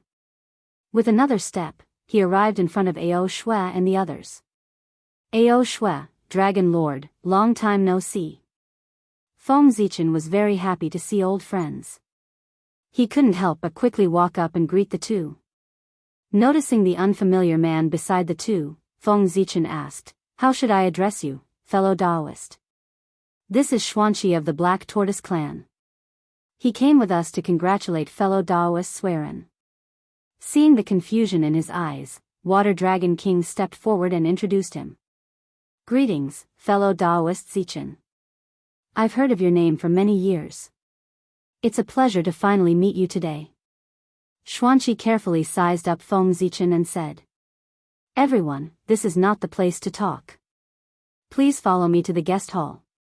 With a wry smile, Feng Zichen changed the topic and led the three to the guest hall. He didn't know how the 5 elemental sacred beasts praised him in their clans, but most of the clans had a different impression of him. Their words gave off a strange feeling. Golden Phoenix was like that, and now Xuanqi was like that. Mo Zhang of the Qilin clan and the White Tiger clan. Jian Shan of the White Tiger clan is here to congratulate Sueren Taoist priests. Before Feng Zichen, Zichen's friends and clans and white clans of the White Dragon clan, and the White Dragon King and White Dragon came. Our friends from the Qilin clan and the White Tiger clan are here. I'll go and pick them up. Please wait for a moment. After the 5 elemental sacred beasts agreed to protect the human tribe became the ally of the 5 elemental sacred beasts. Although this ally was a little weak, it seemed to have great potential. Now that Sueren had succeeded Daluo Jingxian, the human tribe's strength had increased greatly. As allies, the 5 elemental sacred beasts couldn't help but send 5 outstanding clansmen to congratulate them. After the meeting, Sueren first received the representatives of the 5 elemental sacred beasts. Then, he called Feng Zichen to the main hall of the ancestral temple. "Zichen, Her Majesty has ordered the 3 of us to go to Emperor Nvuo's palace for an audience. And we don't know how long it will take for us to come back. Therefore, I've decided to pass on the position of chief of the human tribe to you. In the years to come, you will lead the human tribe." Under the statue of Nvuo, Sueren said to Feng Zichen solemnly. "Ah. What? Emperor Sui, you mustn't do this. Even if you don't want to be the chief of the human tribe, there are still Chao Huang, Zihuang, the elders, and the city lords. How can you bypass them and pass the position to me directly?" Feng Zichen was shocked and refused repeatedly. Although he was very interested in the position of chief of the human tribe, his seniority in the human tribe was too low. If he suddenly took the position, the human tribe would inevitably be unconvinced. According to his previous plan, after the human tribe occupied the majority of the human tribe, he would ascend to the position of chief of the human tribe in one fell swoop. But now, Sueren obviously intended to push him to the position of chief of the human tribe despite the objections of the masses. "You don't have to worry about this at all. Second brother and third sister are going to Emperor Nvuo's palace to cultivate in seclusion for a period of time. They will return to the human tribe after becoming Daluo Jingxian. At that time, the position of chief of the human tribe won't mean much to them. Moreover, it's not my idea to pass the position of chief of the human tribe to you alone. It's the idea of all 3 of us. Therefore, you don't have to worry that they will be dissatisfied with you because of this. As for the elders, At this point, Suerenshire paused and continued in an inexplicable tone. In terms of ability, they are far inferior to you. In terms of strength, they are also far inferior to you. In terms of contribution to the human tribe, they can't compare to you at all. So, how can they have the face to compete with you for the position of chief of the human tribe? How can such mediocre people be the chief of the human tribe? How can they lead the human tribe to prosperity? I'm afraid they can't even survive in the untainted land. As he finished speaking, Sueren's face sank, and it carried a strand of rage while his tone couldn't help but become stern. Looking at Sueren's increasingly gloomy face, Feng Zichen looked ahead silently and dared not say a word. It seemed that something unpleasant must have happened in the meeting just now. Otherwise, Emperor Sui wouldn't have been so angry. In fact, Feng Zichen knew that many of the elders of the human tribe were dissatisfied with him. Especially after he drove the human tribe immortals out of the East Sea, there were even more elders who were dissatisfied with him. If Yochaoshire and Suerenshire hadn't spoken up in time and taken responsibility for this matter, those angry elders of the human race would have joined hands to expel Feng Zichen from the higher echelon of the human race. After all, when he chased the human clan immortals out of the East Sea, he treated them all equally. No matter who they were, as long as they were at the heaven immortal stage or above, he chased them all out without giving them any consideration. Among these immortals, there were many disciples, relatives, descendants, and even their own children. Many of them died in the riot of the ferocious beasts. The death of a large number of immortals caused the strength of some elders' tribes to be greatly reduced.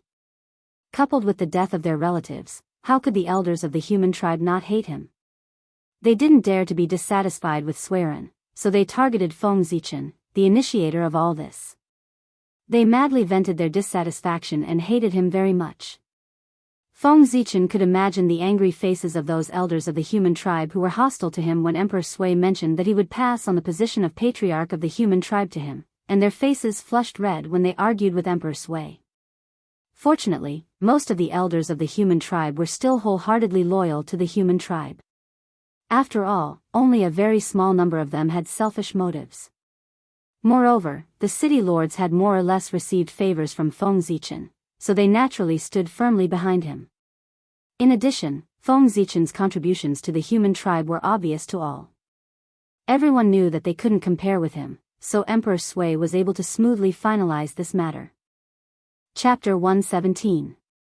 Of course, if Emperor Sui insisted, with his prestige in the human tribe, he could settle this matter, but it would inevitably hurt the harmony of the human tribe, and leave a hidden danger for Feng Zichen to govern the human tribe in the future. Zichen, go and prepare. Later, under the witness of everyone, I will pass on the position of patriarch to you, so that I can go to Emperor Nvuo's palace with peace of mind. After a while, Suerenshire calmed down and said to Feng Zichen, don't worry. Yes, Emperor Sui, don't worry. I will lead the human tribe to prosperity and live up to your expectations. Feng Zichen calmed down and said firmly. Good. I am very relieved to hand over the human tribe to you. Sueren nodded and left to gather the people. However, just as Sueren was about to step out of the hall, he suddenly stopped and said to Feng Zichen with his back to him, you were born in the human tribe after heaven.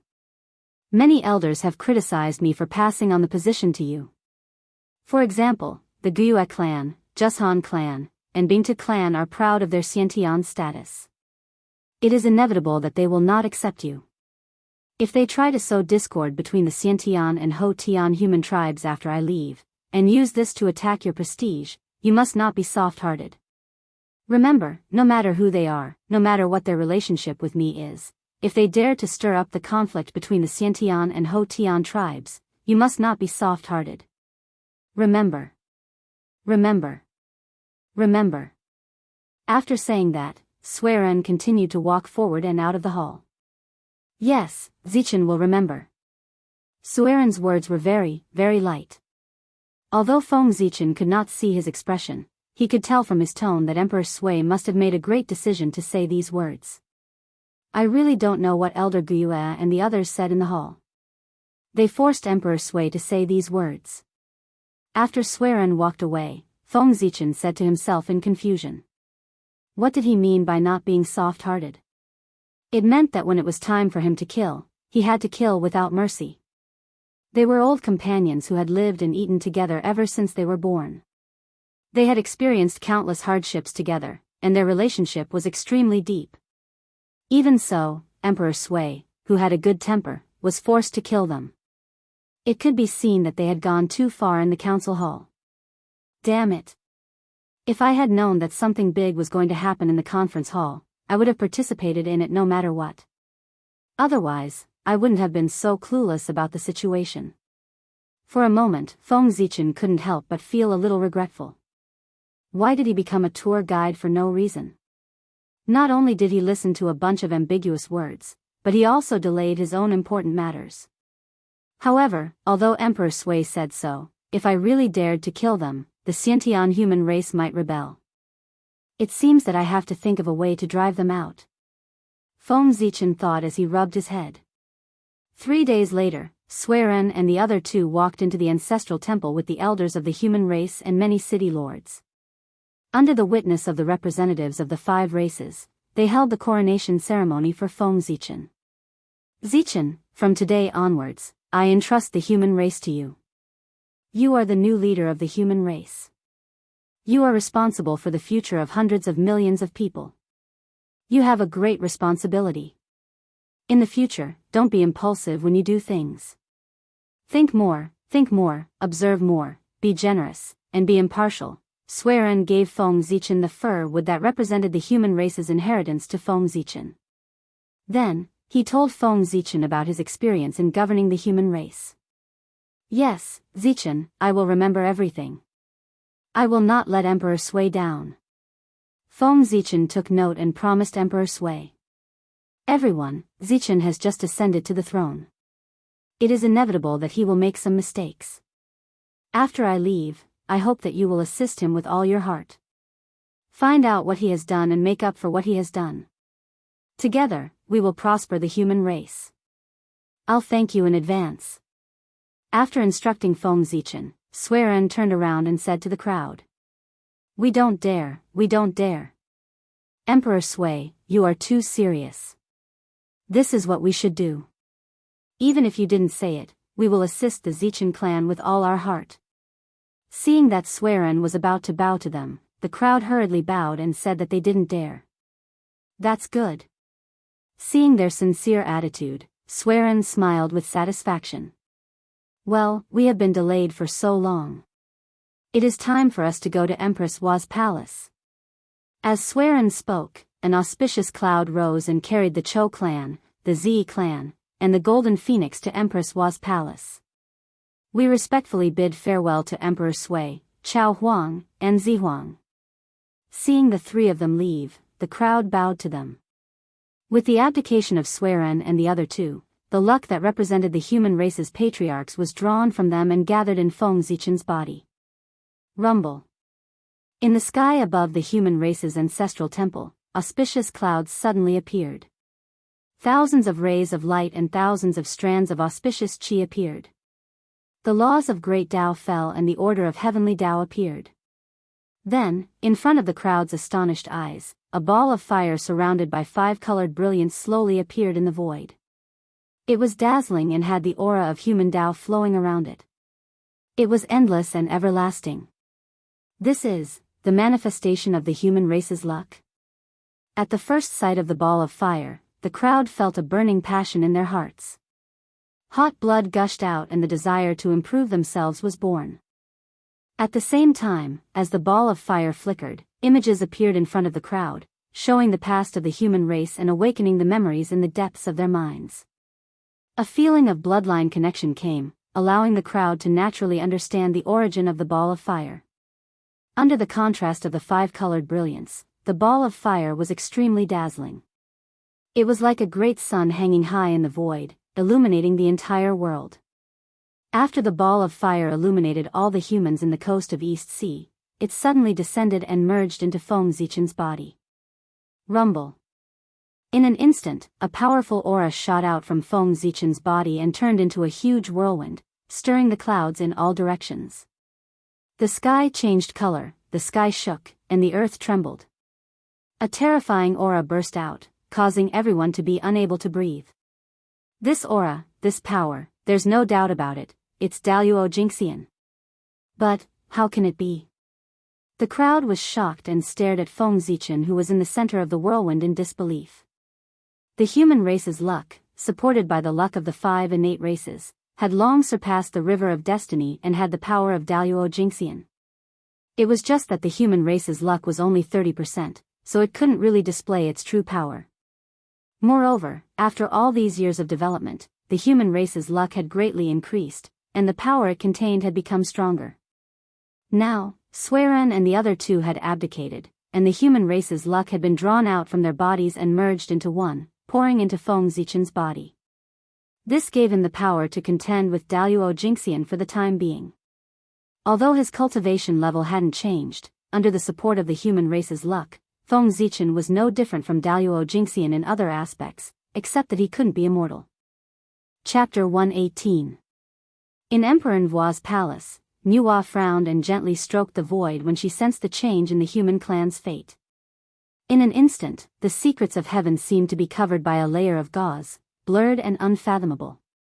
An invisible aura appeared and enveloped the entire coast of the East Sea, completely concealing the Daluo Jinxian's aura on Feng Zichen. Who is it? In the untainted land, a strange Daluo Jinxian's aura suddenly appeared. Although this aura disappeared in a flash, the powerful figure's spiritual senses were so sharp that they detected it the moment it appeared. It's gone. After scanning the untainted land for a moment, the powerful figures did not discover the existence of a new Daluo Jinxian. Puzzled, they began to calculate silently in their hearts. It's gone. In the eyes of the powerful figures, the secrets of heaven were normal and the long river of destiny was quiet. There was no new Daluo Jinxian born, as if the strand of Daluo's aura just now was an illusion. Immediately, the powerful figures understood that a higher-level existence had taken action to conceal the secrets of heaven so that they could not pry into it. Knowing that the other party had a great origin, the powerful figures immediately withdrew their curiosity and regained their calmness.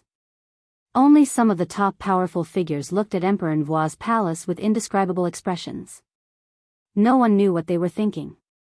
With the blessing of the human clan's fate, Feng Zichen felt that his true spirit was constantly rising into the sky. As his true spirit rose, his vision also expanded and he could see the myriad of living beings in the untainted land. Rumble. With a loud sound, his true spirit crossed layers of space and came to the sky above the long river of destiny. Standing above the void, Feng Zichen looked down at the long river of destiny. He saw spots of light, hazy, big and small, struggling desperately in the river, trying to jump out of the river. Unfortunately, their strength seemed to be too tiny when compared to the river of destiny. A single wave was enough to strike them down to the bottom of the river, and they were carried along by the river water as it flowed forward. In a trance, Feng Zichen seemed to have understood something. Those light spots were the fates of all living beings. Whether it was birds, beasts, fish, insects, grass, trees, rivers, or all living beings, as long as they did not reach Daluo Jinxian, their fates would turn into light spots and fall into the river. At the instant every living being was born, the fate of his life had already been determined by the heavenly Tao, and according to the established trajectory, he walked step by step towards his final destination. And cultivation was the beginning of changing one's destiny. As one's cultivation increased, the light that represented destiny would become brighter and stronger. It would constantly struggle in the river of destiny and change its own destiny. When he became the Daluo Jinxian, he rose from the river of fate and transcended it. Feng Zichen's gaze flashed past the fates of countless living beings and looked towards the depths of the river of destiny. He wanted to find the light spot of destiny that belonged to him in the boundless river. The Daluo's vision was so profound that he could see through all the secrets of the great thousand worlds. He could see through all the living beings, life and death, suffering and happiness, and he could see all the various forms of the world. The past, present, and future were all in the Daluo's eyes. With Big Luo's vision, how could the mist above the river block Feng Zichen's vision when he peered into the river of destiny? In the blink of an eye, he saw through the layers of mist and sorted out the countless truths of life. He found the light that belonged to him in the light of the fates of countless living beings. This light was resplendent and flowed with purple light. It was round and flawless, like a pearl, like a star. The aura of the Tao coiled around it, and a myriad of phenomena were born. When Feng Zichen's gaze touched it, rays of purple light flew out from its body and transformed into Feng Zichen's appearance, deducing his various futures. In these futures, Feng Zichen would either die tragically at the hands of ferocious beasts, be killed by demons, or become a sect master. There were good and bad things, but there was no possibility of him becoming the Daluo Jingxian. It was as if the Tai Jingxian was his end. Humph. You want to mess with my Tao heart with this? Dream on. With a cold snort, Feng Zichen suddenly waved his hand and wiped away all the futures derived from the life providence. In the primordial world, apart from connate god fiends, there was no restriction on connate and postnatal. The future of all living beings was the Tai Jingxian. This was the restriction set by the heavenly Tao on all living beings. The Daluo Jingxian was the incarnation of the great Tao. It was an existence that occupied the origin of the world. Every additional one of them would increase the burden of the world. Therefore, the heavenly Tao did not like the Daluo Jingxian. Therefore, apart from the connate god fiends who were the origin of the world, it was difficult for any living being to become the Daluo Jingxian. The River of Destiny was the strongest method of the heavenly Tao to prevent the Daluo Jingxian from being born. It controlled the fate of all living beings and planned the future for all living beings. Transcending the River of Destiny meant that one's fate was in their own hands and not in the hands of the heavenly Tao. In the River of Destiny, a five-colored fire quietly appeared and enveloped Feng Zichen's life providence. It gradually disappeared. Although it was still in the River of Destiny, it could no longer be seen. It was similar to transcendence. Is this the Daluo Jingxian? It's so powerful. The moment the life providence disappeared, Feng Zichen completely transformed. Unparalleled power appeared in his body and the laws of heaven and earth appeared clearly in front of him. The various great Taos seemed to be within his reach and the past and future appeared in his heart. He was almost omnipotent. Changing the past and future? This is incredible. With this power, Feng Zichen felt that he could change the past and set the future at will. However, just as he was about to use this ability, a vast divine aura came from the depths of time and space. It scared him so much that he quickly extinguished this thought. Feng Zichen believed that if he dared to recklessly manipulate time and space, Mount Buzhou would definitely suppress him without any mercy. Sigh. Born in the wilderness, I don't know if these Daluo Jingxian should be sad or happy. With a sigh, Feng Zichen left the River of Destiny and returned to his body. In the wilderness, although he had lost the ability to reverse the flow of time, he saw the possibility of taking a step forward. It was really a blessing and a curse. From the time the human race's chi entered his body to the time he returned from the River of Destiny, Feng Zichen experienced a series of things. It seemed to have taken a lot of time, but in fact, it was only an instant. Everyone's consciousness was still stuck in the previous moment. It was probably because the Daluo Jingxian's concept of time had undergone a fundamental change. Although he was in the river of time and space, he was not affected by it and drifted outside of time. With a thought, he could stop time and space, and with a thought, he could change the world. Just now, under the influence of the Daluo power that Feng Zichen had erupted, everyone's time had stagnated. As a result, after he returned, everyone stood there motionless with ugly expressions. Withdraw. Seeing this, Feng Zichen hurriedly withdrew his aura. In an instant, the stagnant time resumed flowing, and everyone's expressions began to become lively. Chapter 119. Cough, cough. Cough, cough. After everyone regained consciousness, they first let out a series of violent coughs. Then, they began to pant heavily, letting out heavy breathing sounds. My fellow cultivators, I'm really sorry. This happened so suddenly that it was completely out of my expectations. I didn't expect to disturb all of you. It's really Zichen's fault. Zichen apologizes to all of you here. I hope you can forgive me. Feng Zichen quickly apologized.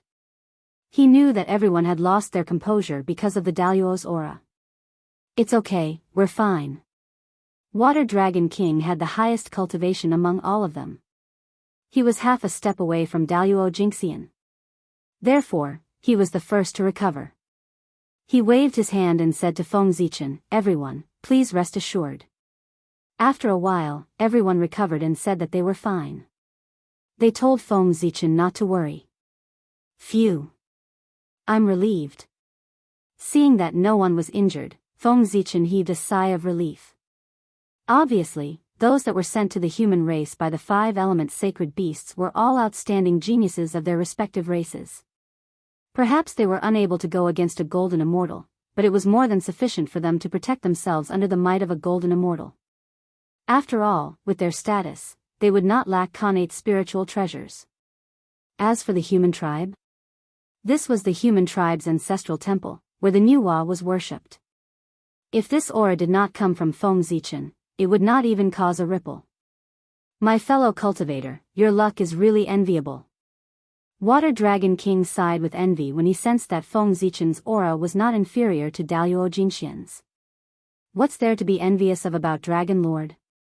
Dragon Lord's aura is only half a step away from Daluo Jingxian. I'm afraid that the next time we meet, I'll have to call you Dragon Sovereign. Feng Zichen joked with a smile.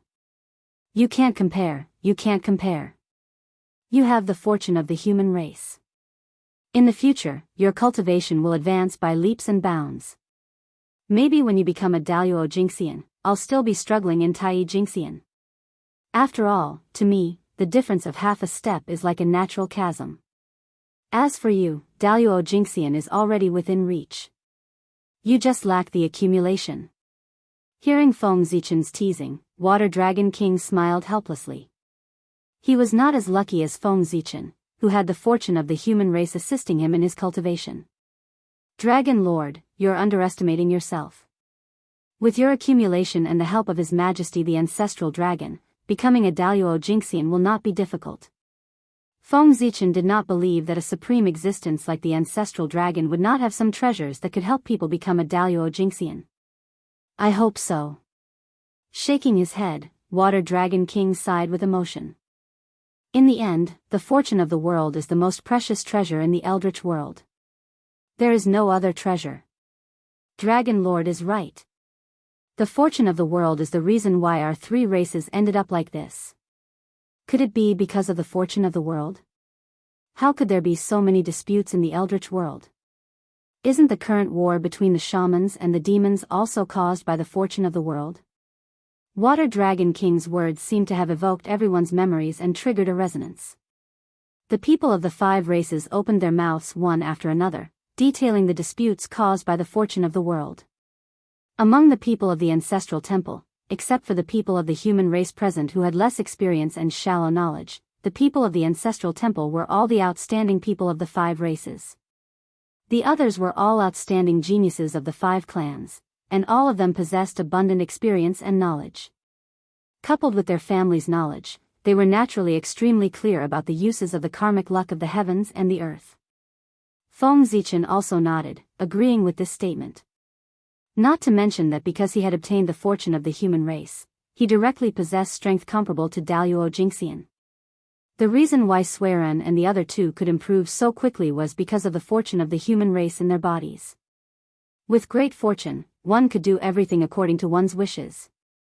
When one went out, one would encounter treasures and turn misfortune into good fortune. With the fortune of the world, one could increase one's strength, deepen one's connection with the world, and speed up one's cultivation. If the fortune of the world was thick enough, one could directly peek into the origin of the world and cultivate in the sea of the great Tao. The heavenly Tao would be open to one, and there would be no more secrets in the world. It was because of this that the saints of the later generations did not care about their pride and carried out various schemes just to obtain more fortune of the world and speed up their comprehension of the divine Tao in order to advance to a higher realm. In the untainted world, the most ancient way to become a saint was related to the fortune of the world. Countless people yearned for it. According to ancient legends, if someone could unify the untainted world, there was no need for the Hongmeng purple chi. With the boundless fortune, one could directly condense the sage position and become an indestructible and untainted saint. It was also because of this that the ancestor dragon, phoenix, and Qilin ancestors wanted to dominate the untainted world. They were instigated by the demon ancestor, Rahu, and triggered the calamity of the dragon Han. Di Jun also established the heavenly court because of this. He wanted to unify the untainted world, gather the boundless fortune, and become a saint. Unfortunately, this action angered the witch race and triggered the calamity of the shamans. It was only after this that the 6 great saints appeared and each occupied a part of the fortune of the world, that this path of gathering the fortune of the world and condensing the sage position was completely cut off. The fortune of the human tribe was a part of the fortune of the world. Just a very small part of it allowed Feng Zichen to have the power to rival Daluo Jingxian. How powerful was the heavenly emperor, Di Jun, who was at the center of the world and possessed the fortune of the demon tribe, Zhouxing, and the boundless fortune of the untainted world. It was no wonder that when Di Jun ruled the untainted world, no one except the witch race dared to compete with him. Later on, when the 6 great saints appeared, not only did they fail to suppress Di Jun, but they were also overshadowed by his brilliance and became a supporting role. With such a strong fortune of the world, even if Di Jun was not a saint, he should have the power of a saint. The only difference between him and a saint was that he lacked the fortune of the world, which prevented him from condensing the sage position.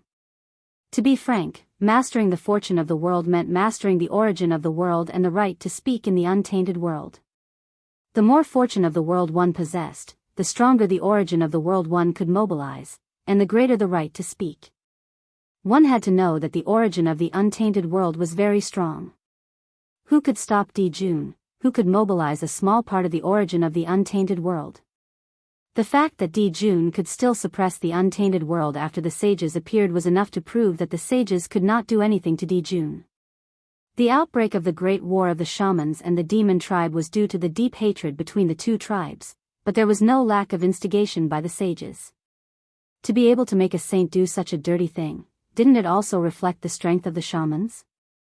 If they could directly push over, why did they have to sow discord between the shamans and the demons in the northern land? I wonder if I can completely overshadow the glory of the sages like Di Jun after I take charge of Zhouxing. Chapter 120. Feng Zichen was able to guess Di Jun's strength based on his own situation. He couldn't help but feel a sense of pride rising in his heart, as if he was a real man. Fellow Taoist, you've just taken control of the human race. I'm afraid you'll be busy for a while. If that's the case, we won't disturb you any longer. We'll take our leave first. After they discussed for a while, Water Dragon King suddenly stood up and said goodbye. Seeing this, the others also stood up and planned to leave. Feng Zichen thought for a while and also felt that if he was busy in the future, he wouldn't be able to take care of these people. Therefore, he didn't ask them to stay. Then I won't ask you to stay any longer. When you return, please send my greetings to the emperors. When I'm free, I'll definitely pay them a visit. After that, he turned to Youyu clan, who had just returned from 7 Luminaries Prefecture, and said, Elder Youyu clan, please send fellow Daoist Imo Zhang and fellow Daoist Jian Shan off for me. Yes, clan leader. Youyu clan leader answered, then stepped forward and said to Imo Zhang and Jian Shan, fellow Daoists, please follow me. Huh, you're too polite. Many people of the Beast clan are very interested in you. I wonder what kind of person you are to be praised by the Qilin ancestor and the Tiger ancestor. I'm looking forward to the moment when you come to the Beast clan's sacred land. When that time comes, the scene will be very exciting. While laughing, Imo Zhang and Jian Shan cupped their fists and left with Youyu clan leader. After Youyu clan leader and the others left, Feng Zichen smiled and said to Ao Shui and the other 2, then, let me send you off. I wanted to catch up with you, but I didn't expect so many things to happen. Since there's still some time, let's talk while we walk. Ao Shui and the other 2 nodded and followed Feng Zichen out. Feng Zichen had been in the untainted land for so many years, and Ao Shui was his only friend. Naturally, they were very close. Now that the 2 of them had been separated for so many years and had finally met each other, they were about to be separated again before they even had the chance to speak. It was inevitable that they would feel a little upset. "Fellow Taoist, please stop here." On the shore of the East Sea, the Water Dragon King was just about to leave when he suddenly stopped and said to Feng Zichen with a solemn expression, "Fellow Taoist, you've temporarily ascended to the zenith heaven golden immortal realm with the providence of the human race. Although there are many benefits, this power is ultimately an external force. There are many restrictions and there are many hidden dangers. The method of using the providence of heaven and earth to raise one's strength originated from the ancient times. It was because of this that the three races obtained great benefits and were able to suppress the group of Khanate god fiends and dominate the primordial world. As such, the three races had a deep understanding of the pros and cons of the heaven and earth providence. And Water Dragon King, as the legitimate successor of the dragon race, naturally knew some secrets that ordinary people didn't know. Therefore, when he saw that Feng Zichen was using the human clan's providence to raise his cultivation, he was afraid that Feng Zichen would not be aware of the dangers involved and would be led astray. "Fellow Taoist, please enlighten me." As this matter concerned himself, Feng Zichen couldn't help but become serious. He cupped his hands to the Water Dragon King and humbly asked for advice. His understanding of the providence of heaven and earth was only from the fragmented memories of the later generations. He only knew that it was the most precious thing and that there were many benefits after obtaining it. Even saints would shamelessly snatch it. The human clan's providence comes from the human race and is closely related to the human race. In the future, if there are any fluctuations in the human race, your strength will be affected.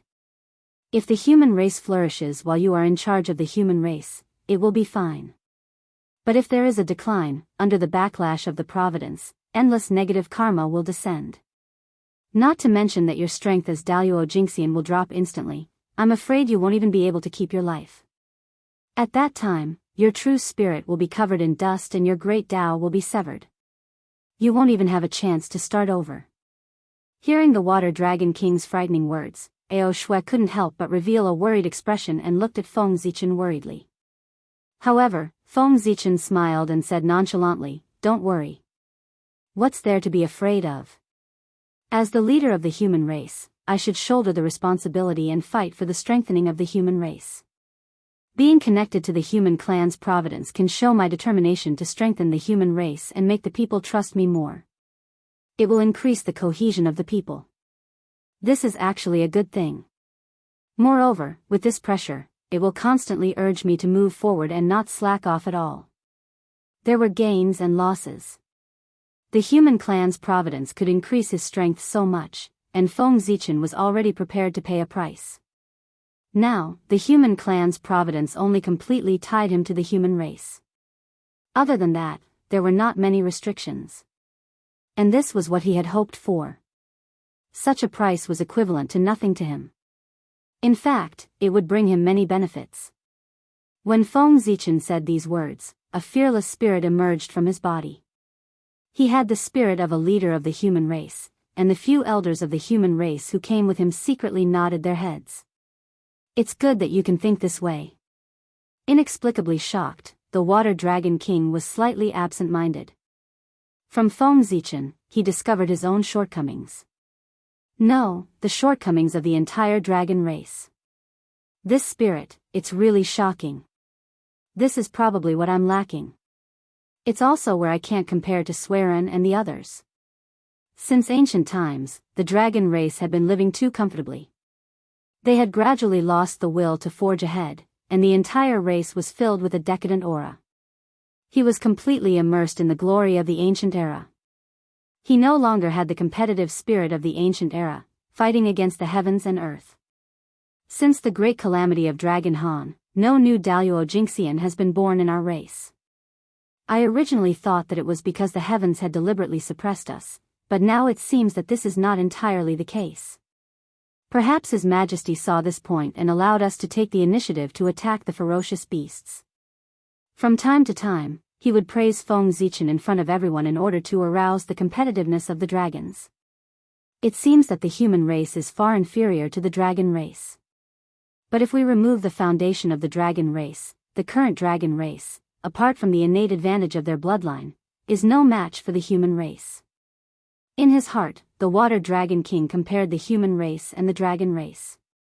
Suddenly, he made a shocking discovery: the dragon race was in a state of regression, while the human race was in a state of improvement. When he first came to the human race, the strength of the entire human race was not worth mentioning in front of him. There was no need for the experts of the dragon race to make a move. He alone could wipe out the entire human race. But now, Suiren had become the Daluo Jinxian and left him far behind. The Cho clan and the Z clan had also found their own Daluo opportunities, but he had no clue about advancing. If Feng Zichen was a genius that he could not compare to, even the Yoyu clan, who lived in the East Sea for a long time, was gradually catching up to his realm. There were also several human city lords who had shown talent that was not inferior to his. Chapter 121. He was already the one who improved the fastest in the dragon race, but even so, he still could not compare to the humans. It could be seen that the dragon race was in big trouble. The spirit of fearlessness? After muttering to himself, the Water Dragon King fell into a trance, and his body emitted a mysterious aura. In the East Sea Dragon Palace, the ancestral dragon, who was taking a nap, noticed the changes in the Water Dragon King's body. He raised his eyelids slightly and looked at the shore of the East Sea. Have you finally understood? It's not easy. Allow me to lend you a helping hand.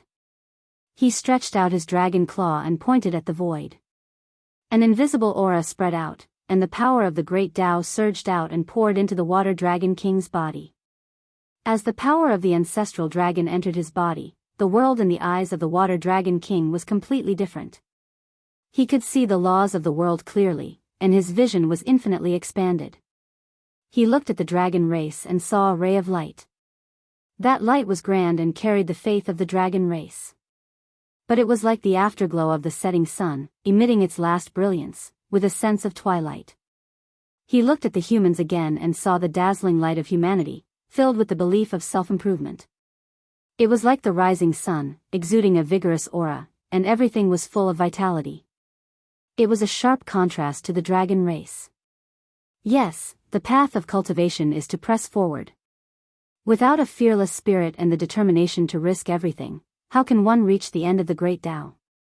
As if infected by the light of humanity, a fearless spirit emerged from the Water Dragon King's body, vowing to cut off all obstacles, sweep away all tribulations, and reach the peak of the great Tao. Haha! The Water Dragon King laughed, and the haze in his heart disappeared. The dust in his soul was cleared, and he felt as clear as a mirror. Rumble. With a rumble, the barrier that had troubled him for many years shattered. His aura suddenly soared, and a powerful force distorted the void, evolving into a vast and endless river that emitted the aura of the great Tao. No one in the world was weaker than water, and no one could defeat the strong. It was not easy. The weak defeated the strong, and the soft defeated the hard. No one in the world did not know this. Goodness is like water. Water benefits all living things and does not compete. It treats the evils of the masses and is close to the Tao. The river was a Tao, a manifestation of all of the enlightenment that Water Dragon King had gained regarding water. It was a manifestation of the Tao of water that he had condensed into a mighty river. Just a moment ago, Water Dragon King had severed all his confusion and strengthened his conviction to prove his Tao. With an indomitable determination, his Tao heart had been sublimated in an instant. He had thoroughly understood his own Tao path and understood the true essence of Daluo. At that moment, all of his comprehension, all of his accumulation, all of it erupted, turning into a huge power that pushed him to an even higher level. Thank you, fellow Daoist. I didn't expect that my Daluo opportunity would be here. After a long while, Water Dragon King came back to his senses and sighed. Congratulations, Dragon Lord. The Daluo is in sight. Just now, I said that the next time we meet, I'm afraid I'll have to call you Dragon Sovereign. Look, it hasn't been that long. Didn't it come true? After Water Dragon King had completely calmed down, Feng Zichen congratulated him with a smile on his face. Water Dragon King's body was surrounded by Tao aura and the aura of the great Tao. There was a sense of transcendence, similar to Sueren's performance in the Eternal Lamp Hall. This was clearly a precursor to proving the Daluo Jinxian. Fellow Daoist, now that my breakthrough is imminent, I need to immediately return to the Dragon Clan's sacred land to cultivate in seclusion. I won't be able to accompany you to catch up. Water Dragon King cupped his hands and said apologetically. It's fine. There will be plenty of time to catch up in the future. Right now, Dragon Lord's breakthrough is more important. Feng Zichen waved his hand and said indifferently. By the way, fellow Daoist, I'll give you a piece of advice regarding the destiny of the human race. You must not forget it. Before Water Dragon King left, he seemed to have thought of something. With a little fear, he said in a warning tone, fellow Daoist, you can use the destiny of the human race to cultivate. This is no problem. But fellow Daoist, you must guard your heart. You must not succumb to temptation and refine the destiny of the human race into your body and turn it into your own cultivation. Once you succumb to temptation and refine the destiny of the human race, although this will directly allow you to truly step into the realm of the Daluo Jinxian, it will leave behind a huge hidden danger for your future. If one day in the future, the destiny of the human race suddenly plummets, even if you are the Daluo Jinxian, you will die. Not eternal sleep, but true death. What? Isn't the Daluo immortal? How can he die? This time, Feng Zichen was really shocked and exclaimed repeatedly. It's true. I saw it with my own eyes.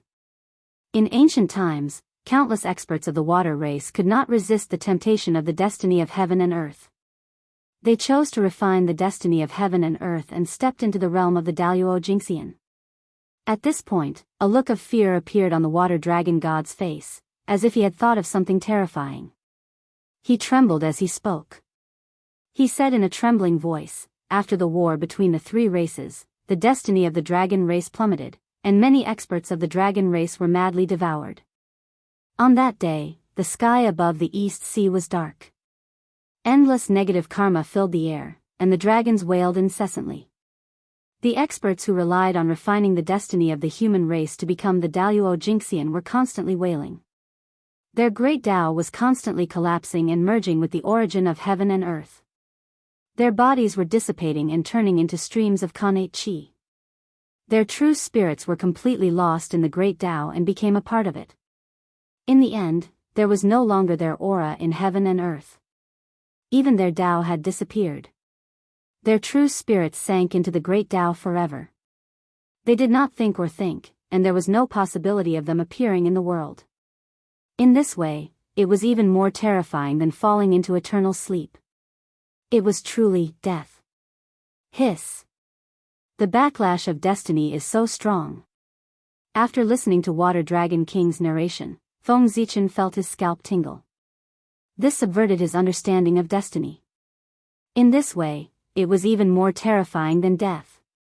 Even Xuanqi and Ao Shui were shocked. They were born after ancient times, and they only knew a little about many ancient legends. This was the first time they had heard of such a secret. That's right. Under the backlash of destiny, no one can resist it except for the saints. Water Dragon King nodded and revealed another secret. Even His Majesty the Ancestral Dragon, who controlled almost 20% of the destiny of the primordial world, did not dare to refine it. He only used it to cultivate. From this, we can see the drawbacks of refining destiny. Back then, His Majesty the Ancestral Dragon had explicitly prohibited the clansmen of the Scaled clan from refining the destiny of heaven and earth. Unfortunately, in the face of a shortcut, how many people could resist the temptation? One clansman after another took the risk of disobeying His Majesty's orders to refine the destiny and step into the Daluo realm. Gradually, His Majesty's orders became nothing more than empty words. Under the general trend, even His Majesty was somewhat helpless. Chapter 122. Fellow Daoist, with your talent, becoming a Daluo Jinxian won't be a difficult task. Remember, be careful when using the luck of the human race. Don't rely on it too much, lest you go astray and affect your own future. In the end, we cultivators belong to ourselves. We can't rely on external forces. On the shore of the East Sea, the Water Dragon King thought of the fate of the dragon race's Daluo Jinxian and warned Feng Zichen earnestly. He was afraid that Feng Zichen wouldn't be able to resist the temptation of power and end up in such a miserable state. Thank you, Dragon Lord, for your warning. Zichen knows what's important. I won't joke about my own path. After tidying up his clothes, Feng Zichen bowed to the Water Dragon King. Such a secret was a clan secret. The fact that the Water Dragon King could tell him meant that he didn't treat him as an outsider. Feng Zichen was very grateful. It's good that you know what you're doing. I won't say anything else. Without saying anything else, the Water Dragon King waved his hand and a mighty wave appeared. It stretched for tens of thousands of miles, as if it reached the depths of the East Sea. He waved at Ao Shui and Xuanqi, and the two flew uncontrollably onto the wave. Then, the Water Dragon King also stepped onto the wave. Fellow Daoist, we've been delayed for so long. It's time for us to go back. When you visit the dragon race, I'll set up a banquet in the hall and await your arrival. As he spoke, the water ripples under the Water Dragon Lord's feet suddenly shrank forward. They disappeared from Feng Zichen's sight in an instant, leaving behind only 3 illusory figures. Just as Feng Zichen was about to leave, Ao Shui's voice came from afar. Zichen, 5,000 years later, it will be my coming-of-age ceremony.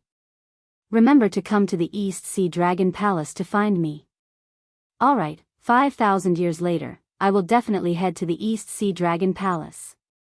After replying, Feng Zichen turned around and walked towards the human clan's ancestral temple, not caring whether Ao Shui could hear him or not. Now that the private matter was over, it was time to get down to business. As the saying goes, a new broom sweeps clean. In order to establish his prestige, he had to start the first fire. In the meeting hall of the ancestral temple, Feng Zichen sat on the main seat and said to the people below him. Elders and city lords, since the chaos of the beasts, I have not intervened in the affairs of the human race. Now that I have suddenly succeeded the throne, it is inevitable that I have some understanding of the current situation of the human race. Thus, I hope that the various elders and city masters will be able to lend me a helping hand. Give me a list of the number of immortals in each tribe and city, so that I can better control the situation of the human race and set the direction for future development. Yes, Patriarch. We will immediately send a message to our clansmen to deal with this matter and strive to send the results as soon as possible. As they spoke, immortal light bloomed in their hands and turned into various forms, beasts, weapons, birds. They carried the order and flew out. Nodding, Feng Zichen continued. Also, after so many years of reproduction, the number of people in the East Sea has increased. I plan to migrate another group of clansmen. But there are many tribes in the East Sea. It is a bit of a headache to decide which tribe to migrate. Especially after the chaos of the beasts, the clansmen are very afraid of the outside world and are unwilling to leave the East Sea. If we force them to migrate, it will inevitably make them dissatisfied and cause unrest in the clan. In this regard, I wonder if the various elders have any way to migrate some of the clansmen without hurting the harmony of the human race? Feng Zichen originally planned to take advantage of the chaos of the beasts to train the clansmen and reignite their fighting spirit.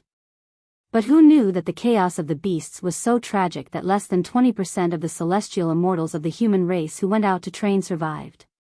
Now, the clansmen who were originally full of yearning for the outside world immediately became fearful. Although some of the clansmen did stimulate the desire to strive upward. But more of the clansmen were still fearful and planned to nest in the East Sea and continue to live their carefree lives. Feng Zichen's plan to train the clansmen was completely declared a failure. If it was 1 or 2 tribes, Feng Zichen could still drive them out if he was ruthless. But more than half of the clansmen were unwilling to go out. If he forced them out, he was afraid that he would lose his position as the patriarch. It was related to the future of the human race. Everyone couldn't help but discuss with a serious expression, but after a long time, they still couldn't come up with any useful ideas.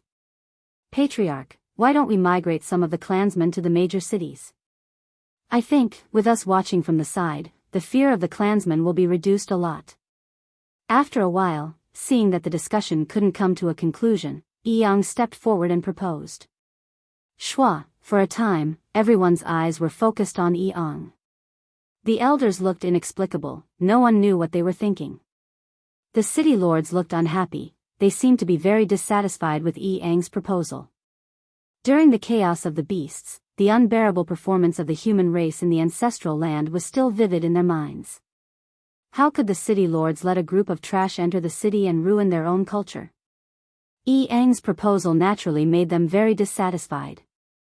The city lords wanted to say something, but couldn't find a good reason to open their mouths.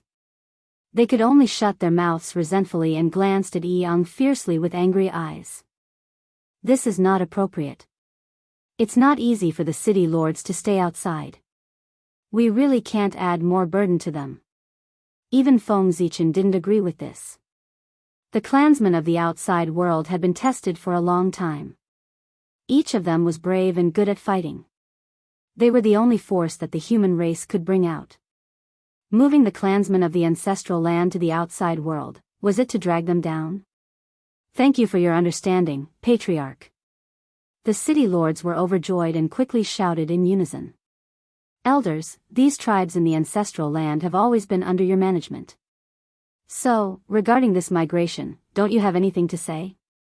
Seeing that the elders were silent, Feng Zichen said in a deep voice.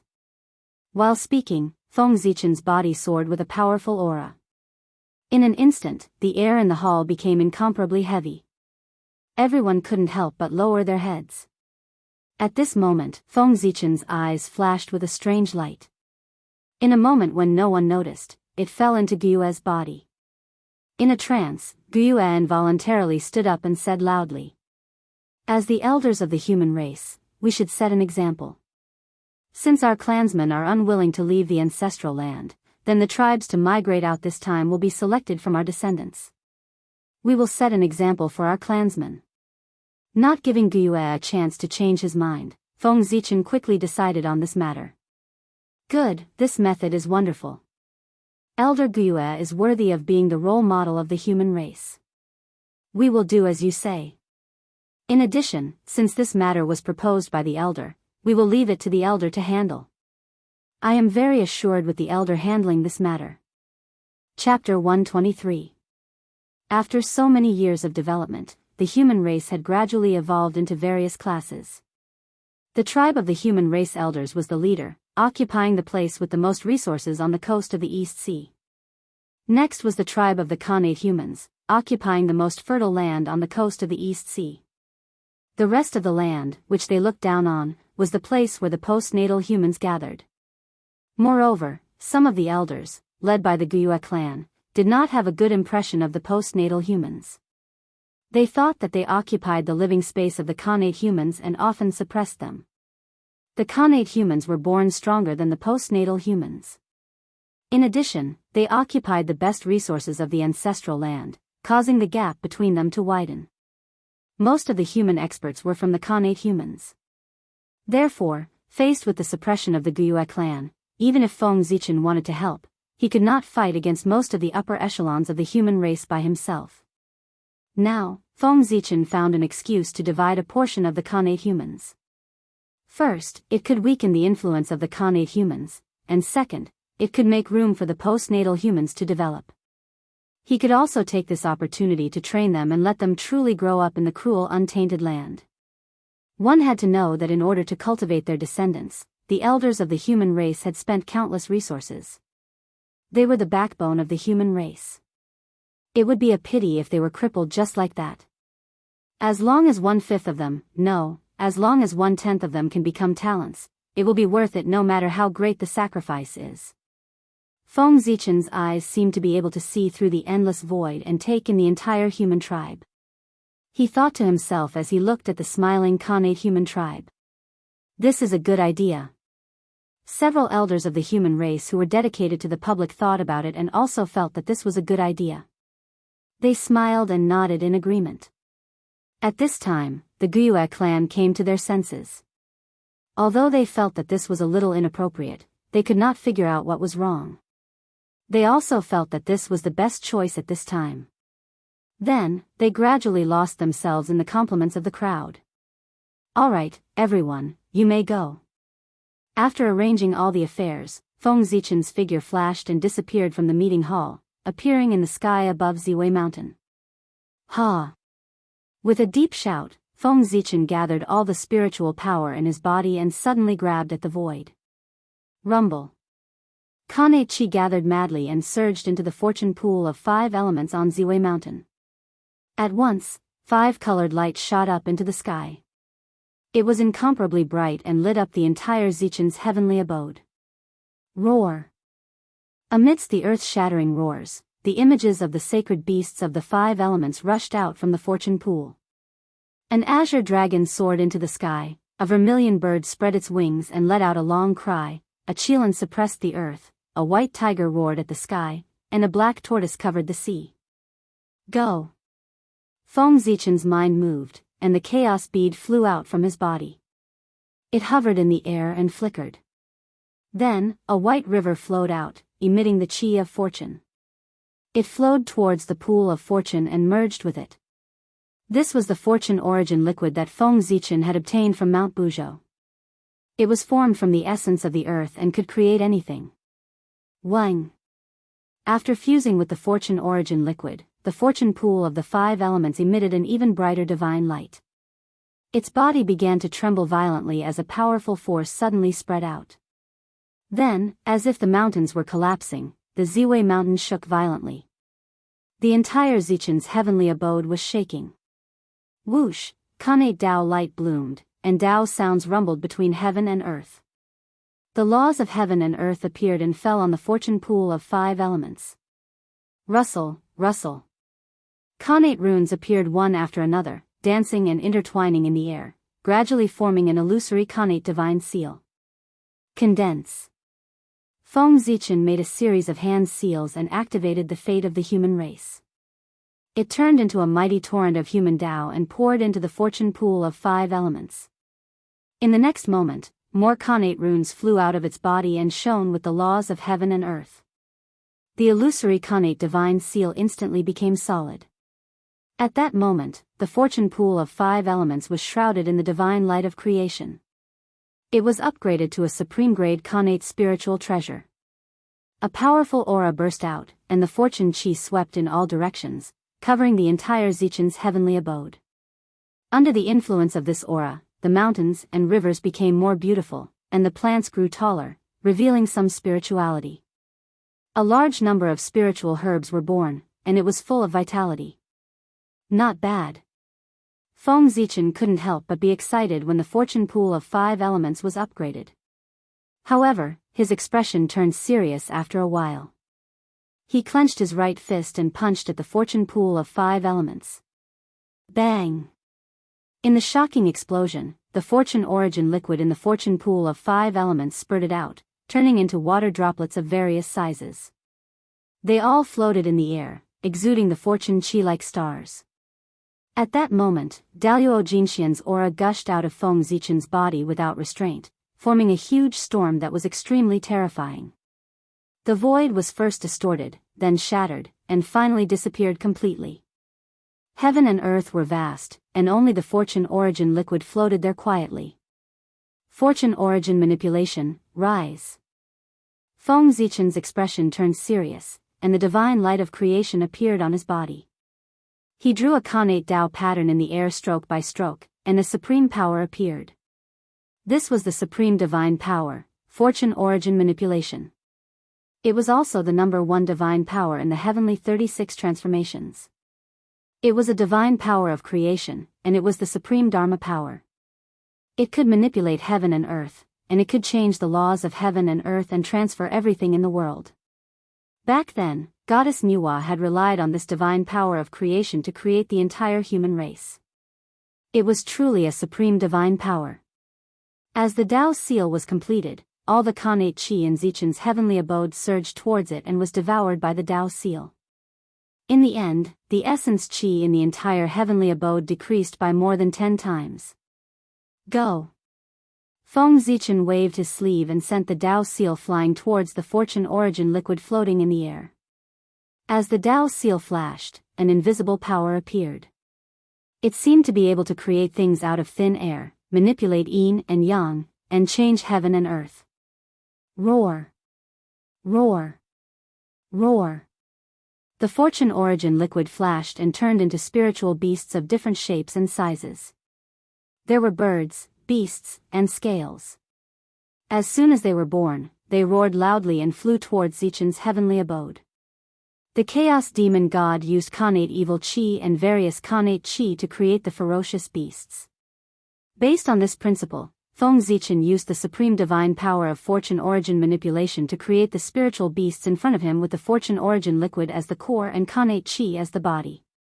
Of course, Feng Zichen's realm was far below the chaos demon gods, and his understanding of the Tao of fortune was not as good as Goddess Nua's. Therefore, the spiritual beasts he created only had physical forms, but no breath of life, and no true spirit. They were just a bunch of marks, and were far from being a race. Chapter 124. The essence of these spirit beasts was still the Khanate chi of creation spiritual liquid. Their strength ranged from the Khanate realm to the golden immortal realm. The Khanate chi contained within was equivalent to the Khanate realm. The golden immortal realm was equivalent to the Dharma power of a golden immortal. Looking at the spirit beasts scattered around Zichen's grotto heaven, Feng Zichen's heart stirred. He opened his 5 fingers and pressed towards the void. 36 rays of light containing Khanate Tao patterns appeared. This was the heavenly 36 transformations. Daluo Jingxian was the embodiment of the Great Tao. He had reached the pinnacle of the Great Tao. With such power, Feng Zichen looked at the heavenly 36 transformations again. His previous confusion disappeared. In the blink of an eye, he had learned the divine powers that he had never learned before. Of course, the learned here referred to being able to use it, not to fully understand it and unleash its earth-shattering power. Thousands of great Taos, thousands of divine powers, in the end, all of them led to the same destination. As the saying goes, if you master one, you master all. The 36 rays of light were like flowing water. They swam in the air above Zichen's grotto heaven for a while before exploding and turning into specks of fluorescent light. They floated down like rain and merged into the spirit beasts' bodies. Roar! After absorbing the fluorescent light, the spirit beasts roared in pain. Their bodies glowed, and runes intertwined to form small divine powers. After the light faded, the spirit beasts' pain disappeared. They were all excited. Some breathed fire, some spit water, some emitted lightning, and so on. Obviously, they had gained divine powers. Good. Feng Zichen caught a ferocious spirit beast and felt its strength. It already had 1/10 of the ferocious spirit beast's strength. He could not help but laugh. Go! With a wave of his sleeve, Zichen's grotto heaven opened. The spirit beasts seemed to have received an order and rushed towards the entrance of the grotto heaven. Peace in the ancestral land? Waiting for death? Humph. I'd like to see how you can survive now. With a cold snort, Feng Zichen waved his sleeve and left Zichen's grotto heaven. He walked towards the ancestral temple of the humans. What? What's going on? What is this? It looks like a ferocious beast, but it does not have the baleful aura of a ferocious beast. Instead, it is filled with spiritual light. This thing came from Zichen's paradise, its clan leader. What is he doing now? Would he feel uncomfortable if he didn't cause trouble for a day? You've already become the patriarch, why don't you stop? The elders of the human clan sensed the large amount of strange auras that appeared in the human clan. While they were shocked, they walked out of their rooms and looked in the direction of Zichen's fairyland. The spirit beast was extremely fast. It didn't take long for it to reach the nearest human tribe to Zichen's grotto heaven. With a roar, it charged over. Not good. Seeing this, one of the elders was greatly alarmed. He hurriedly stretched out a giant hand and slapped towards the ferocious beast. In order to become an elder of the human race, one had to at least reach the realm of Tai Jingxian. It was a pity that the spirit beast was only at the Xian immortal realm. How could it resist the divine powers of the elders of the human clan? With just one blow, the spirit beast was smashed into pieces. It turned into connate chi and dissipated, leaving behind a drop of spiritual liquid of creation shining with colorful brilliance. It's the spiritual liquid of creation. Exclaiming softly, a touch of joy appeared on the face of the elder of the human clan. Obviously, he recognized the origin of the spiritual liquid of creation. He hurriedly stretched out his hand to grab it and was about to put it into his bag. That monster was transformed from the spiritual liquid of creation. This is good stuff. Seeing this, the rest of the people were tempted. They hurriedly attacked the other spirit beasts. Freeze! At this moment, Feng Zichen's voice came. The void suddenly froze. The people felt that they could no longer move. Their connection with heaven and earth was cut off. The divine powers that they had used disappeared quietly. Is this Daluo Jingxian? He is indeed an existence that the Tai Jingxian cannot touch.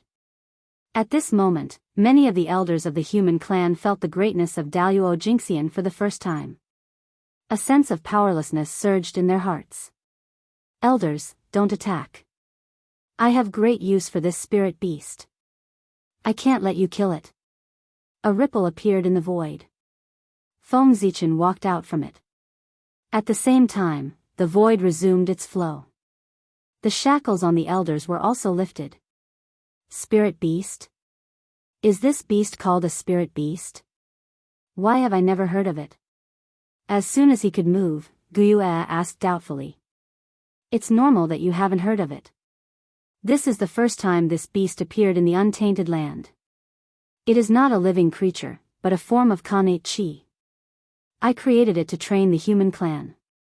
Feng Zichen smiled and explained. Another form of connate chi? Guyue nodded doubtfully. Suddenly, he reacted and said loudly, train the human clan? Is this how you train the human clan? You didn't even say a word and directly sent an army of spirit beasts to attack the human clan? Aren't you afraid that our clansmen will be killed by these spirit beasts? Elder, please don't worry. You are so anxious that you are confused. This place is protected by the boundary set by the goddess. Our clansmen will not be in danger. However, as soon as he finished speaking, a scream was heard. A human was killed by a spirit beast. You. Seeing this scene, the elders' faces changed wildly. They pointed at Feng Zichen and were speechless. Don't panic. This person is fine. Elders, take a look. Feng Zichen said and pointed in the direction of the corpse. A white light flashed and the wounds on the man's body were healed. His broken body recovered and he got up from the ground. How could it be? Seeing that the man was resurrected, the crowd did not relax. Instead, their pupils shrank and they exclaimed in disbelief. What about his cultivation? The man was in the heavenly immortal realm before he died, but after he was resurrected, his cultivation fell directly to the acquired realm. Thousands of years of hard work was lost in a day. At this moment, the man suddenly showed a look of horror. Obviously, he had discovered his situation. However, before he had time to think, the spirit beast came over and killed him. After a while, he was resurrected and killed again. Until one of the elders could not stand it anymore and killed the spirit beast, he was saved. However, his cultivation could not be recovered. After a while, Guyue asked Feng Zichen, Patriarch, what is going on? What about his cultivation? It's like what you saw. He was killed by the spirit beast. Although he won't die, he can't keep his cultivation. If you want to continue to live forever, you have to cultivate again. Feng Zichen curled his lips and said the cruelest words in the most indifferent tone. But this is too cruel. Thousands of years of hard work turned into flowing water in a day. How many people can bear it? This is worse than death. After hearing Feng Zichen's words, the crowd felt a chill in their hearts. Cruel. Terrible. The untainted land was crueler and more terrible than this. Chapter 125. The ancestors' land is too safe, without the slightest danger. That's why they are so dispirited and have no desire to improve themselves. Aren't they unwilling to leave the ancestors' land? Then let's do as they wish and let them stay.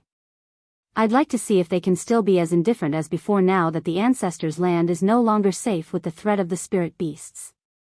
After the ferocious beast riot, Feng Zichen was completely disappointed with most of the clansmen in the ancestors' land. He felt that they were hopeless. If he wanted to motivate them, he would have to use extreme means. He didn't believe that in the face of something more terrible than death, these clansmen could still maintain the idea of muddling along and waiting for death without making any changes.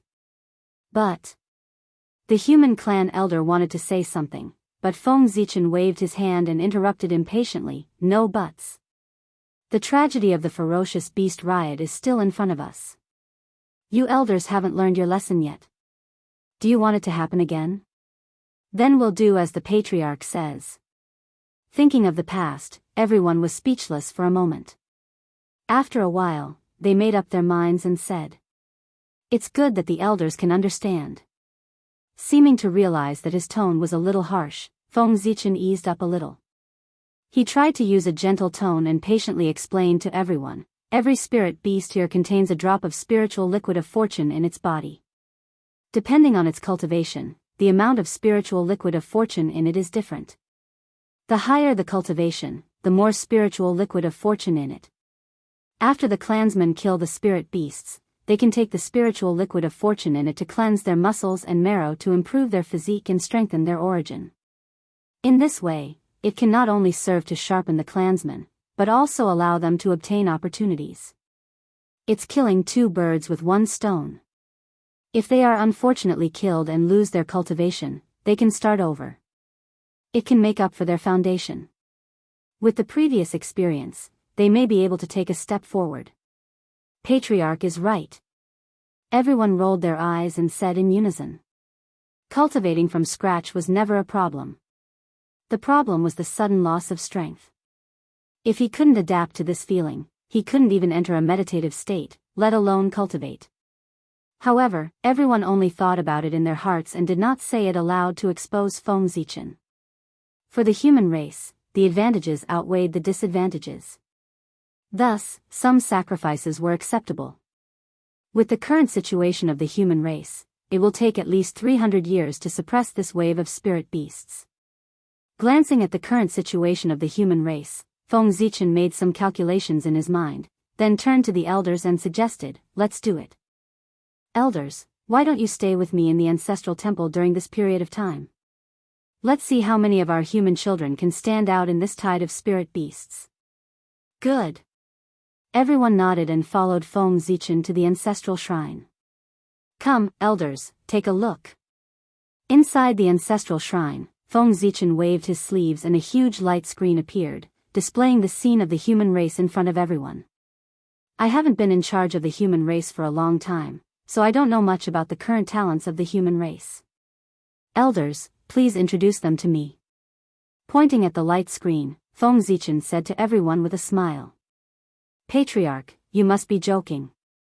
In front of you, who can be called a talent?" An elder smiled and said. He was not flattering Feng Zichen. Everyone present had watched him grow up, so they naturally understood Feng Zichen's talent very well. It was truly rarely seen in their lives, and it would not be an exaggeration to say that it was unparalleled since ancient times. Although there aren't any talents like you, there are still a few good juniors who have a trace of your demeanor when you were young. Another elder stroked his beard and said with a smile. "Well, who are they? Elders, please introduce them to me." Feng Zichen's eyes lit up and he said to everyone with interest. "Taking advantage of this opportunity, I plan to select a few outstanding people and accept them as my disciples to inherit the Fiend God orthodoxy. After all, the Fiend God orthodoxy has been passed down in the human race for so many years, but I haven't accepted any disciples yet. It's not appropriate to show that I am the orthodox one." "Oh. Patriarch, are you going to accept disciples?" Xuantingshi suddenly stood up, walked quickly to Feng Zichen, pointed at a figure on the light screen and said, "That's right. Patriarch, please take a look. This person is called Tree. He is the most outstanding member of our younger generation. Although he is far from being as outstanding as you, he can be called a rare talent. His understanding of the Tao of wood is far beyond ordinary people. He has touched a trace of the mysteries of creation and has a bright future. Patriarch, please take a look and see if this person is qualified to be your disciple. Feng Zichen looked at the light screen and saw a burly man surrounded by green light.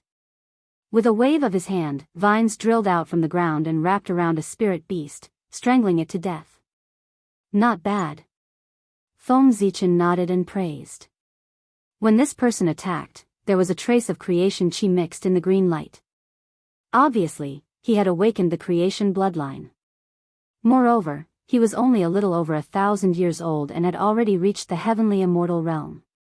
It was really rare among his peers. Patriarch, although Tree is talented, he has awakened the creation bloodline, which is not compatible with your attribute. Look at my tribe Mang. He has awakened the star bloodline and practiced the Zhoxing sword art. He is the most suitable disciple for you. Seeing Feng Zichen's satisfied expression, Feng Xiang was anxious and hurriedly pointed to the other side of the light screen and said to him, "Is that Mars?" Feng Zichen looked in the direction of Feng Xiang's finger and saw a young man with a star above his head. Red sword light surged around him and slashed at the spirit beast in front of him. The star was completely red, and fiery red light shot out in all directions, emitting a blazing aura. It was Mars Hua. As the young man attacked, wisps of connate fire chi hung down from Mars, increasing the power of the red sword light. This kid is not bad. He has gained the favor of Mars. If he can refine Mars in the future, it won't be difficult for him to become Daluo Jingxian. Feng Zichen's eyes showed a hint of joy. The human race has an endless supply of young geniuses. This is a sign of great prosperity. Patriarch, you must be joking. How difficult is it to refine Mars? Mang doesn't have the ability. I will be satisfied if he can step into the half-step Daluo realm. Feng Xiang shook his head and smiled bitterly. There were 365 main stars in the world. As long as one could refine one of them, the lowest achievement would be Daluo Jingxian realm. However, Zhoxing had long been occupied by the demons. It was difficult for outsiders to even get close to it, let alone refine it. Not to mention, there were also the heavenly cycle star gods who were wandering outside, spying on Zhoxing from time to time. Mang was just a postnatal human. What did he have to compete with them? Chapter 126. Elder, you don't have to belittle yourself. Who can tell what will happen in the future? Being able to gain the favor of Mars was a sign of fate. Perhaps in the future, Ray would soar to the skies and become a grand heavenly immortal. Clan leader, although my tribe has awakened the bloodline of the Great Earth, his talent is outstanding.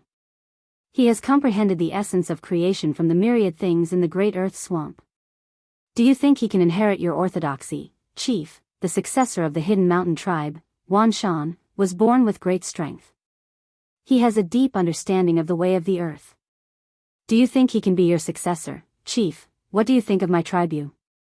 She has also awakened the bloodline of the stars. One after another, voices came into Feng Zichen's ears. It was very noisy, but he didn't get tired of it. Instead, he smiled and said to the crowd, "Elders, don't be anxious. There's still a lot of time left. I'll look at them one by one. I won't miss anyone." With so many geniuses emerging in the human race, there were already signs of prosperity. Moreover, when the elders recommended their clansmen, except for a few people, most of them didn't care about who was first or last.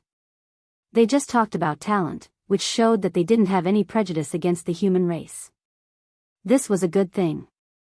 How could Feng Zichen not be happy? Time flew. In the blink of an eye, 100 years had passed. Which one should I choose? Looking at the light screen, Feng Zichen held his chin and fell into deep thought. 100 years was enough for him to look at all the clansmen recommended by the elders. To be honest, these clansmen were excellent enough. They could be called the best among their peers. Even in the spirit beast tide, their performance was remarkable. However, they lacked a certain aura. They didn't have the great spirit of being invincible. It was like they lacked spirit, which made them lose a lot of points in front of Fengzichen. On the road of cultivation, 100 kegs competed with thousands of sails. Without the determination to press forward and the spirit of invincibility, how could one defeat countless competitors and set foot on the peak of the Great Tao? These clansmen might be able to become heroes of their time and reign supreme for a time. However, if they wanted to become the heroes of the era, dominate the era, and lead the tide of the era, without that great spirit, they would have no hope. Therefore, Fengzichen was not very satisfied with them. He hesitated for a moment, not knowing if he should continue to choose one of them as his disciple. Suddenly, Fengzichen's eyes lit up. He saw a tall and straight figure on the light screen. The figure was emitting a powerful aura that attracted everyone's attention. "Elders, do you know who he is?" Turning his head, Fengzichen asked the crowd with a slightly excited expression. "Who?" Everyone raised their heads, but all they saw on the light screen was a blur of figures. They did not see the person that Fengzichen had mentioned. However, the scene flashed by and switched to another place. "Everyone, please take a look." Fengzichen pointed at the light screen, and the scene on the light screen suddenly changed, showing a young man in white. The young man was not old. He was handsome and looked to be about 15 or 16 years old. He gave people a special feeling. It was as if no matter where he was the center of everyone's attention. He was outstanding and attracted everyone's attention inexplicably. Behind the young man, a Dharma form with a dragon's head and a human's body appeared. The Dharma form was suffused with Taoist rhymes, and there was a vast sun above his head that shone brightly. Hiss! The Tao of Sun? Connate Taoist phenomenon? This young man is not simple. Who is he? I didn't expect that there would be such a talent in the human race. Why haven't I heard of him before? Seeing the young man in white, the elders were surprised. Apparently, they did not know him. At this moment, the young man in the light screen moved. He clenched his fist, and his whole body was glowing. An invisible force surged out. Although he was still in the Connate realm, he gave people a feeling that he was invincible. With a boom, the young man raised his fist and attacked a spirit beast in the spirit refinement realm. With just one punch, the spirit beast was blown to pieces. Elders, don't you know this young man? At this moment, Fengzichen became more and more curious about the young man's origin. Judging from the purity of the young man's Connate chi, he should be a Connate human. Moreover, the Dharma form with a dragon's head and a human's body is Emperor Sui's Dharma form. Judging from this, he should be a descendant of the Feng clan. What? Patriarch, you can't even recognize a descendant of the Feng clan? Liu Escher suddenly said to Fengzichen after observing the young man for a long time. Ahem. I've been traveling all year round, so I'm not very familiar with the people of the Feng clan. I'm sorry that I've made a fool of myself, Fengzichen explained with an awkward smile. Seeing that no one recognized the young man, Feng Xiangshe suggested, since no one can recognize him, why don't we call him over and ask him? There's no hurry. Let's wait and see. It won't be too late to call him over after the spirit beast wave ends. Fengzichen waved his hand and stopped Feng Xiangshe, who was about to call him over. Seeing the young man's performance, Fengzichen was not in a hurry to see him. He wanted to see how the young man would perform in the future and whether he could bring him more surprises. Boom! At this moment, the scene on the light screen changed again. A shocking murderous aura was transmitted over. Who is this young man? What a fierce aura! The figure of a young man in black appeared on the light screen. His body was surrounded by a scarlet light, and he was fighting fiercely with a spirit beast. His moves were bold and carried a majestic aura. He was unusually fierce. In just a few moves, he tore the spirit beast into pieces. Tearing a spirit beast apart? This young man is so fierce. Who is he? Why have I never heard of him? This is so strange. Where did these two young men of the human clan come from? Glancing at the black-robed young man and then at the white-robed young man, the elders were puzzled by the sudden appearance of these two human skyprides. That's the 7 kills star. In Feng Zichen's eyes, there was a dark red star shining above the young man in black's head. It was shining brightly and exuded a strong connate murderous aura. That was where the young man's murderous aura came from. No wonder he has such a strong murderous aura at such a young age. It turns out that he is favored by the 7 kills star. The 7 kills star was an austere star. It symbolized bravery and was in charge of killing. It was the manifestation of the way of killing in the starry sky. It was also an important star in the Ziwei galaxy. Stop guessing. The bone age of these two people is less than 100 years old. Obviously, they were born 100 years ago. It's normal that we haven't heard of them. After all, we have been in the ancestral temple for more than 100 years. At that time, they should not have been born or had just been born. Seeing the doubts in the elder's eyes, Feng Zichen explained. No wonder we've never heard of these two people before. The elders nodded as if they were suddenly enlightened. Chapter 127. 300 years later, Feng Zichen's heart stirred, and he suddenly struck a seal into the void.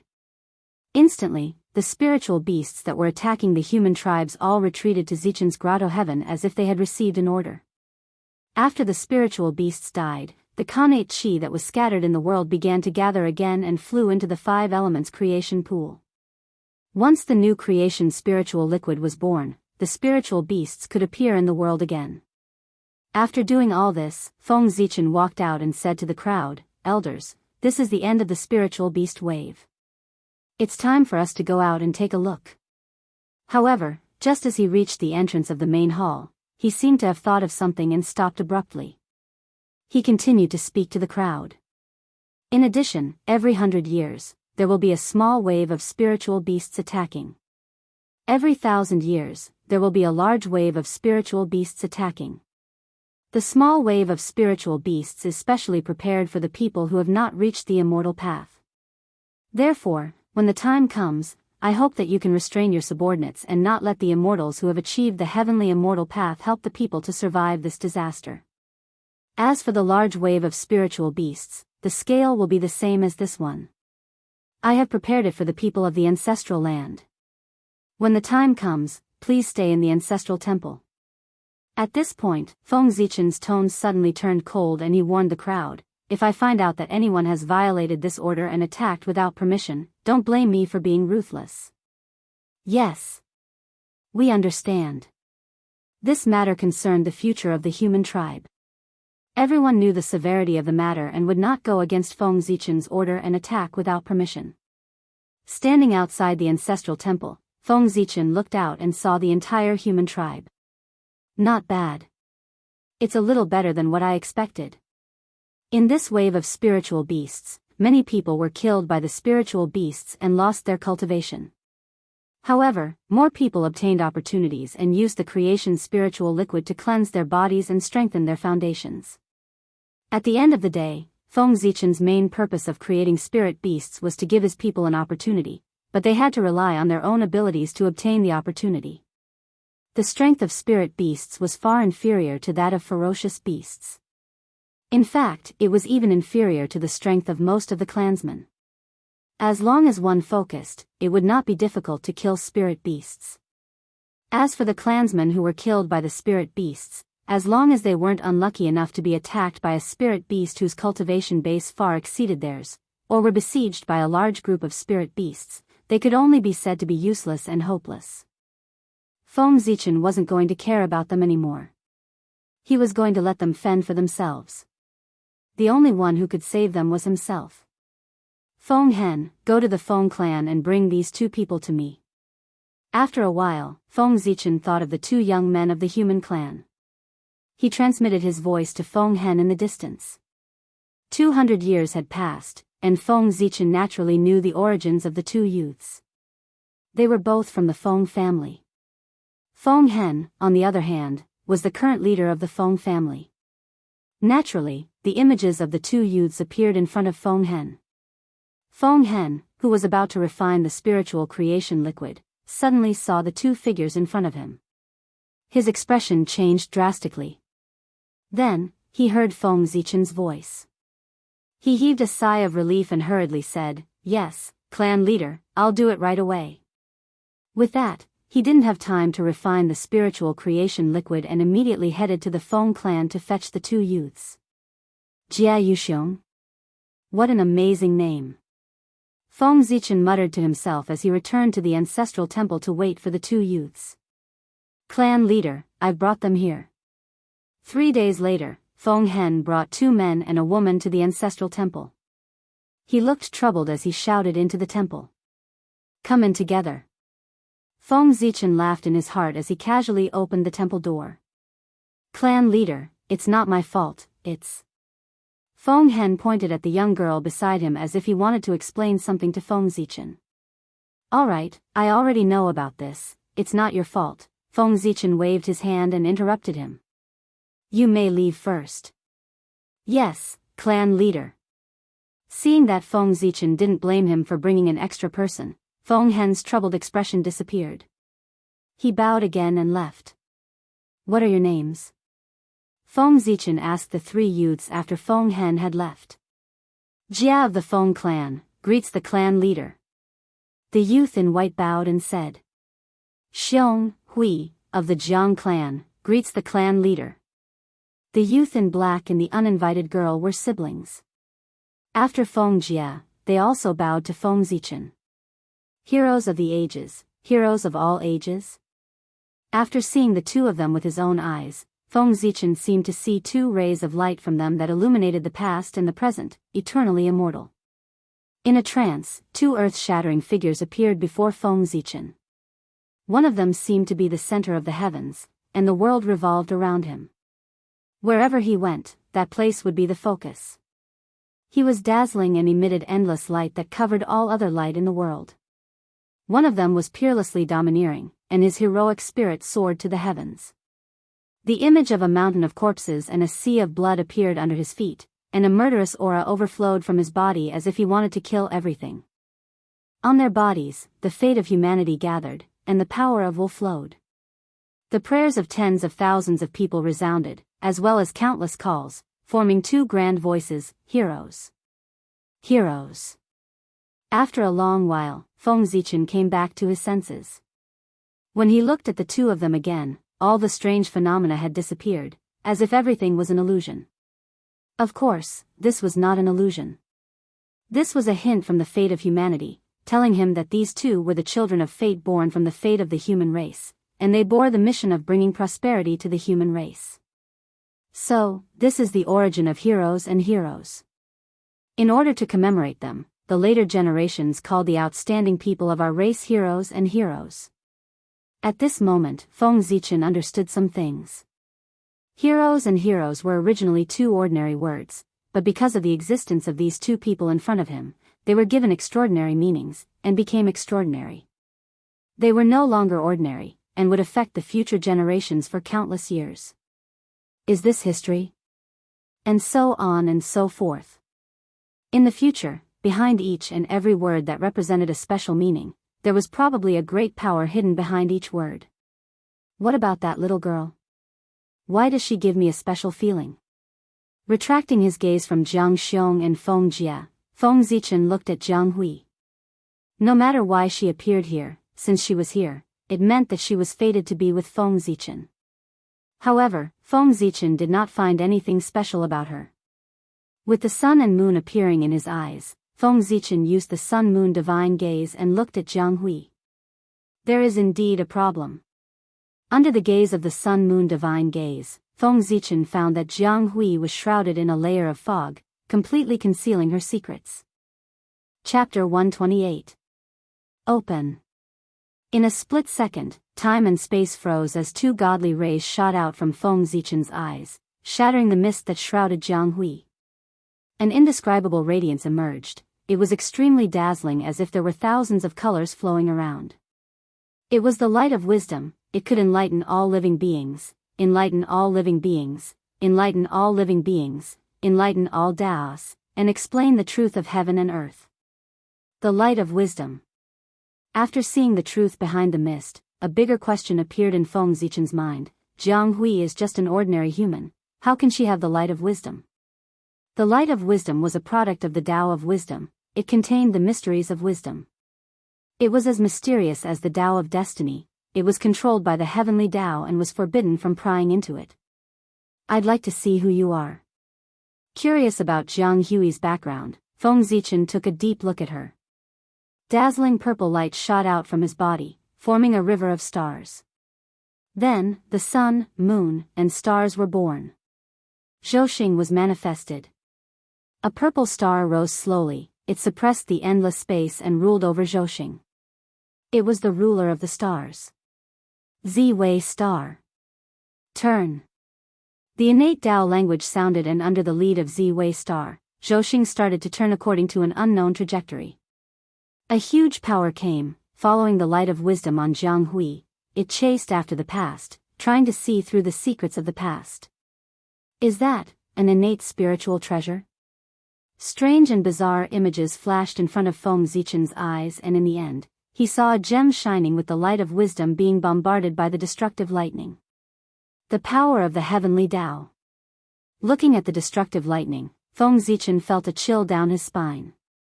Without thinking, he knew that this was the power of the heavenly Tao. The heavenly Tao was destroying an innate spiritual treasure. How unbelievable was that? Amidst the rumbling of thunder, the wisdom gem shattered, and an innate inextinguishable spiritual light surrounded by chaotic baleful aura appeared.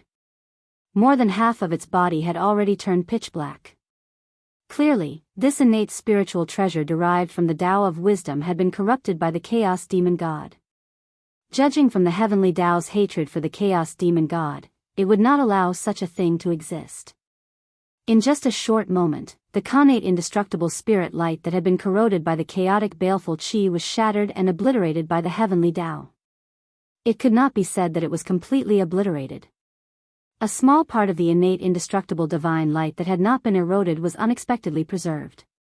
After wandering in the untainted land for countless years, it somehow fell into the body of a woman of the human tribe and gave birth to 2 divine fetuses. This was the origin of Jiang Xiong and Jiang Hui. Jiang Xiong was the inextinguishable innate inextinguishable by the Tao.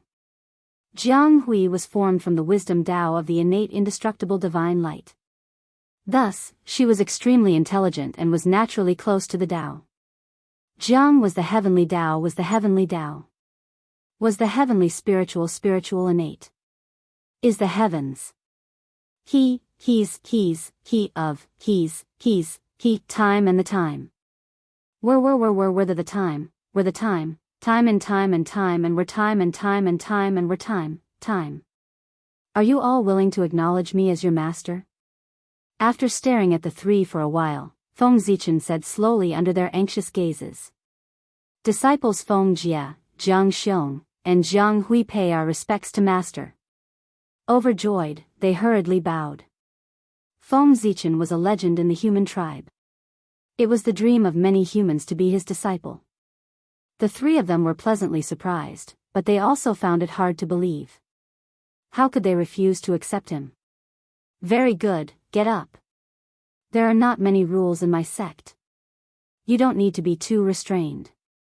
As he spoke, a gentle force came and lifted the 3 of them up from the ground. As my disciples, you should take it as your duty to make the human tribe prosper. You can't deceive your master, destroy your ancestors, kill your fellow disciples, humiliate your fellow disciples, or kill your fellow disciples. Anyone who disobeys will be severely punished. Do you understand? After the 3 of them got up, Feng Zichen said solemnly. Yes, master. We will bear it in mind and dare not disobey you. They said in unison. It's good that you understand.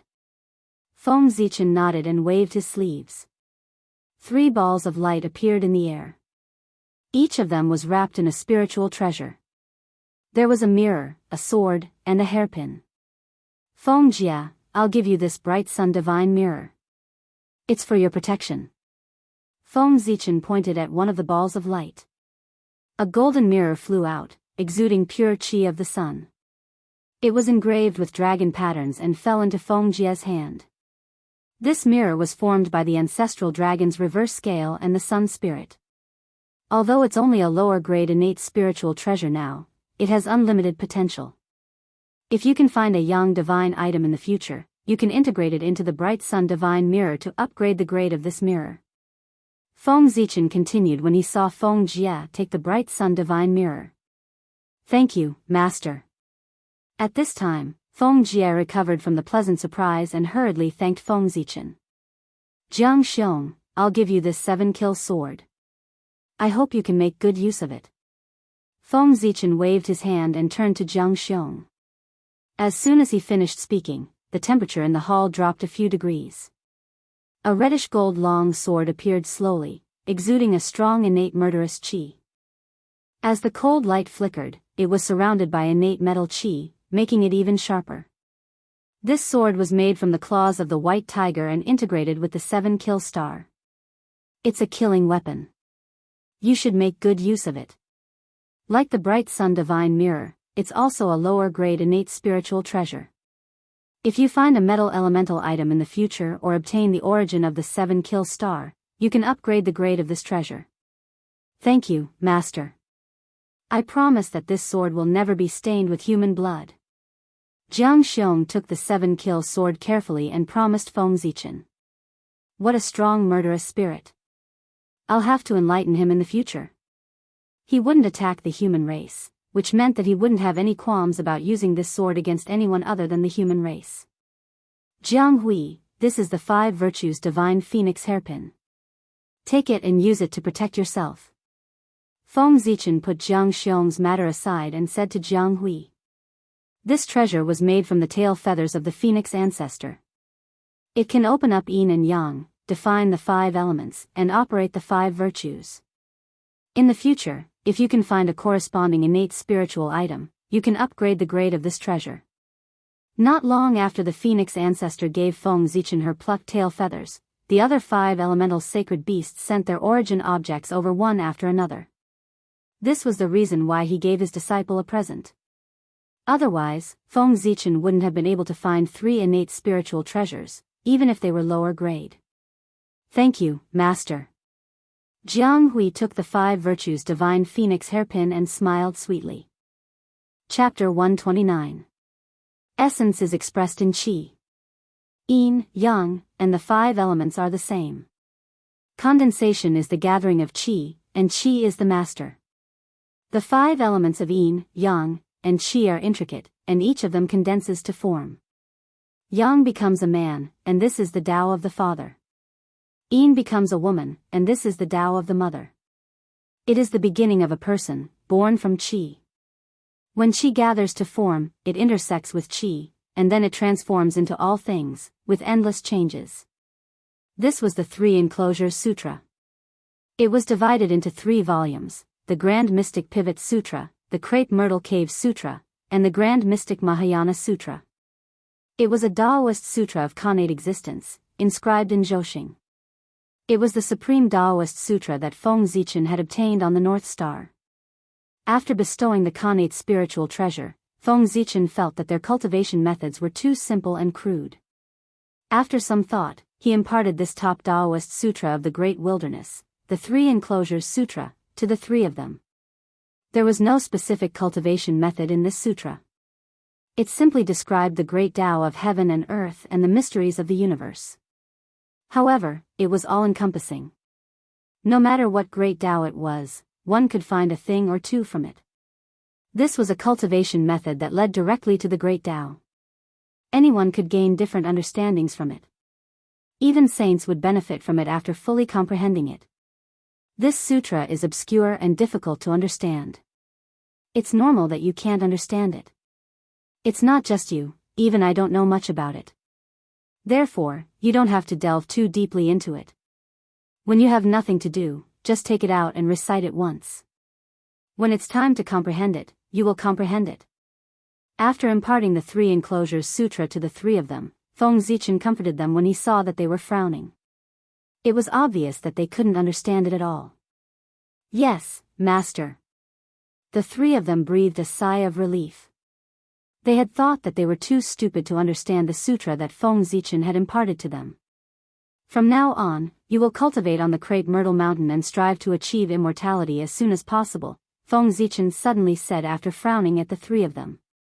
Spirit refinement realm cultivation was a little low. After all, the celestial demon orthodoxy had been passed down for so many years that there was no lack of golden immortals. As Feng Zichen's disciples, they were meant to take charge of the orthodoxy in his stead. How could a mere god refinement realm cultivator face a group of arcane immortals and golden immortals? Master, what about the spirit beasts in Zichen's paradise? Can we attack them? At this moment, Jiang Xiong's eyes suddenly lit up. He was thinking about attacking the spirit beasts. You want the spiritual liquid of creation, right? It's fine. You can do whatever you want with the spirit beasts in Zichen's paradise. Feng Zichen waved his hand and said nonchalantly, moreover, if you have the ability to ascend to the peak of Ziwei Mountain, you can also use the creation spirit liquid in the 5 elements creation pool. The purpose of the spirit beast's existence was to train the human race.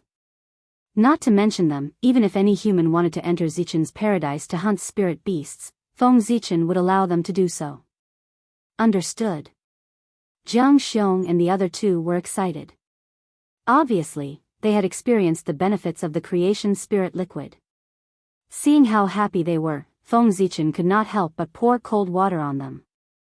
However, if you are accidentally killed by the spirit beasts and lose your cultivation, don't come crying to me. Otherwise, not only will you not be comforted by me, but you will also be punished more severely. Do you understand? Don't worry, Master. This will never happen. Feng Jie smiled and said with his head held high, how can the spirit beasts kill us? When Feng Jie said this, a powerful aura surged out from his body. It shook the hearts of people, causing them to involuntarily feel a sense of awe. This was because Feng Jie was too powerful in the future. His aura distorted the endless space and time, affecting the present from the future. Very good. I look forward to your performance. Feng Zichen nodded and expressed his approval of Feng Jie. Unlike Jiang Xiong and Jiang Hui, who were reincarnated as innate spiritual treasures, Feng Jie was a god's favored son who was truly born with the fortune of the human race. He was the last innate human to be born. His birth marked the end of the Holy Mother's legacy. Since then, the new innate humans born in the human race were all transformed from later on. No one was born as an innate human. He had gathered all the fortune of the innate human race. He was the last glory of the innate human race. Because of this, Feng Jie, as a human, could be compared to Jiang Xiong, who was reincarnated as an innate spiritual treasure. Alright, this matter is over. You can go back and cultivate. Feng Zichen waved his hand and sent the 3 to Ziwei Mountain. Born to be a man, a clean and indomitable spirit, a man of indomitable spirit. How can everything in the world go according to one's wishes? Just have a clear conscience. I'll give you these words. I hope you will remember them and use them to encourage yourselves. When the 3 of them landed, Feng Zichen's voice drifted over from afar. On Kunlun Mountain, Daoist Tai Ching, who was comprehending the great Tao and searching for the opportunity to become a saint, suddenly felt an inexplicable sense of annoyance and woke up from his Tao comprehension. Oh. Is the poor Wei's heart in a mess? Opening his eyes, Daoist Tai Ching's eyes flashed with confusion at first. Then, he regained his clarity. He had not found the opportunity to become a saint for a long time. Even with his state of mind, he could not help but feel a little confused. However, an existence like Daoist Tai Ching had a firm Tao heart. In an instant, he severed that confusion and returned to his indifferent state. Sigh. So many years have passed. Why hasn't the poor Wei sensed the opportunity to become a saint? Sighing, Daoist Tai Ching knew that it was useless to continue cultivating in seclusion. He got up and walked out of the quiet room, left Kunlun Mountain, and traveled through the primordial world. Daoist Tai Ching began to wander aimlessly in the primordial world. He moved according to his heart, and wherever he went, he would go. If he was in a good mood, he would stop at a certain place and either preach the great Tao to the living beings there, bestow 1 or 2 pills, or leave behind Tao scriptures and mystical abilities. He was very carefree. Gradually, the depression in Daoist Tai Ching's heart reduced by a lot. His state of mind actually improved slightly, causing a trace of joy to rise in his heart. Boo-hoo! On this day, Daoist Tai Ching was traveling when he suddenly heard a cry.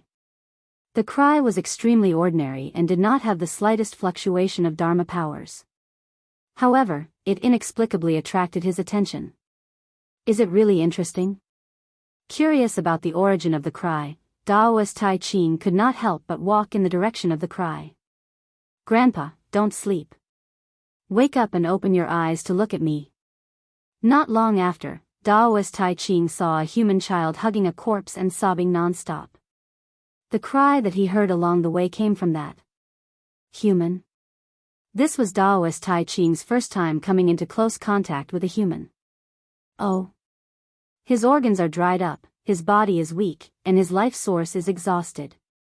Daoist Tai Ching was shocked when he looked at the corpse. Chapter 130. It's really unbelievable. This human actually died because his lifespan ran out. Daoist Tai Ching was extremely experienced and knowledgeable since his debut.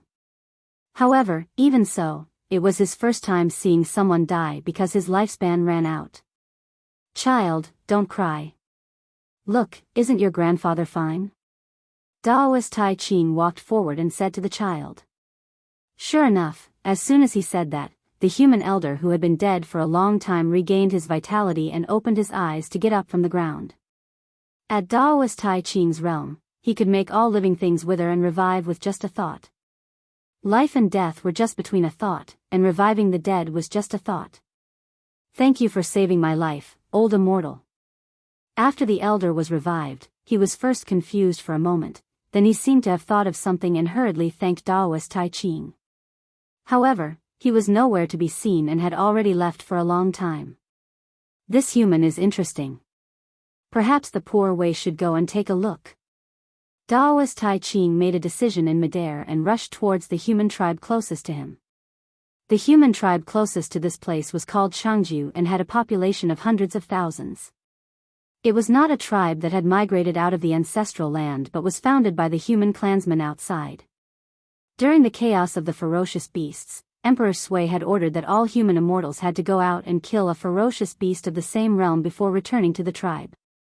If they could not do it, they could not return to the ancestral land. Some of the clansmen were used to living a peaceful life and did not dare to fight with the ferocious beasts.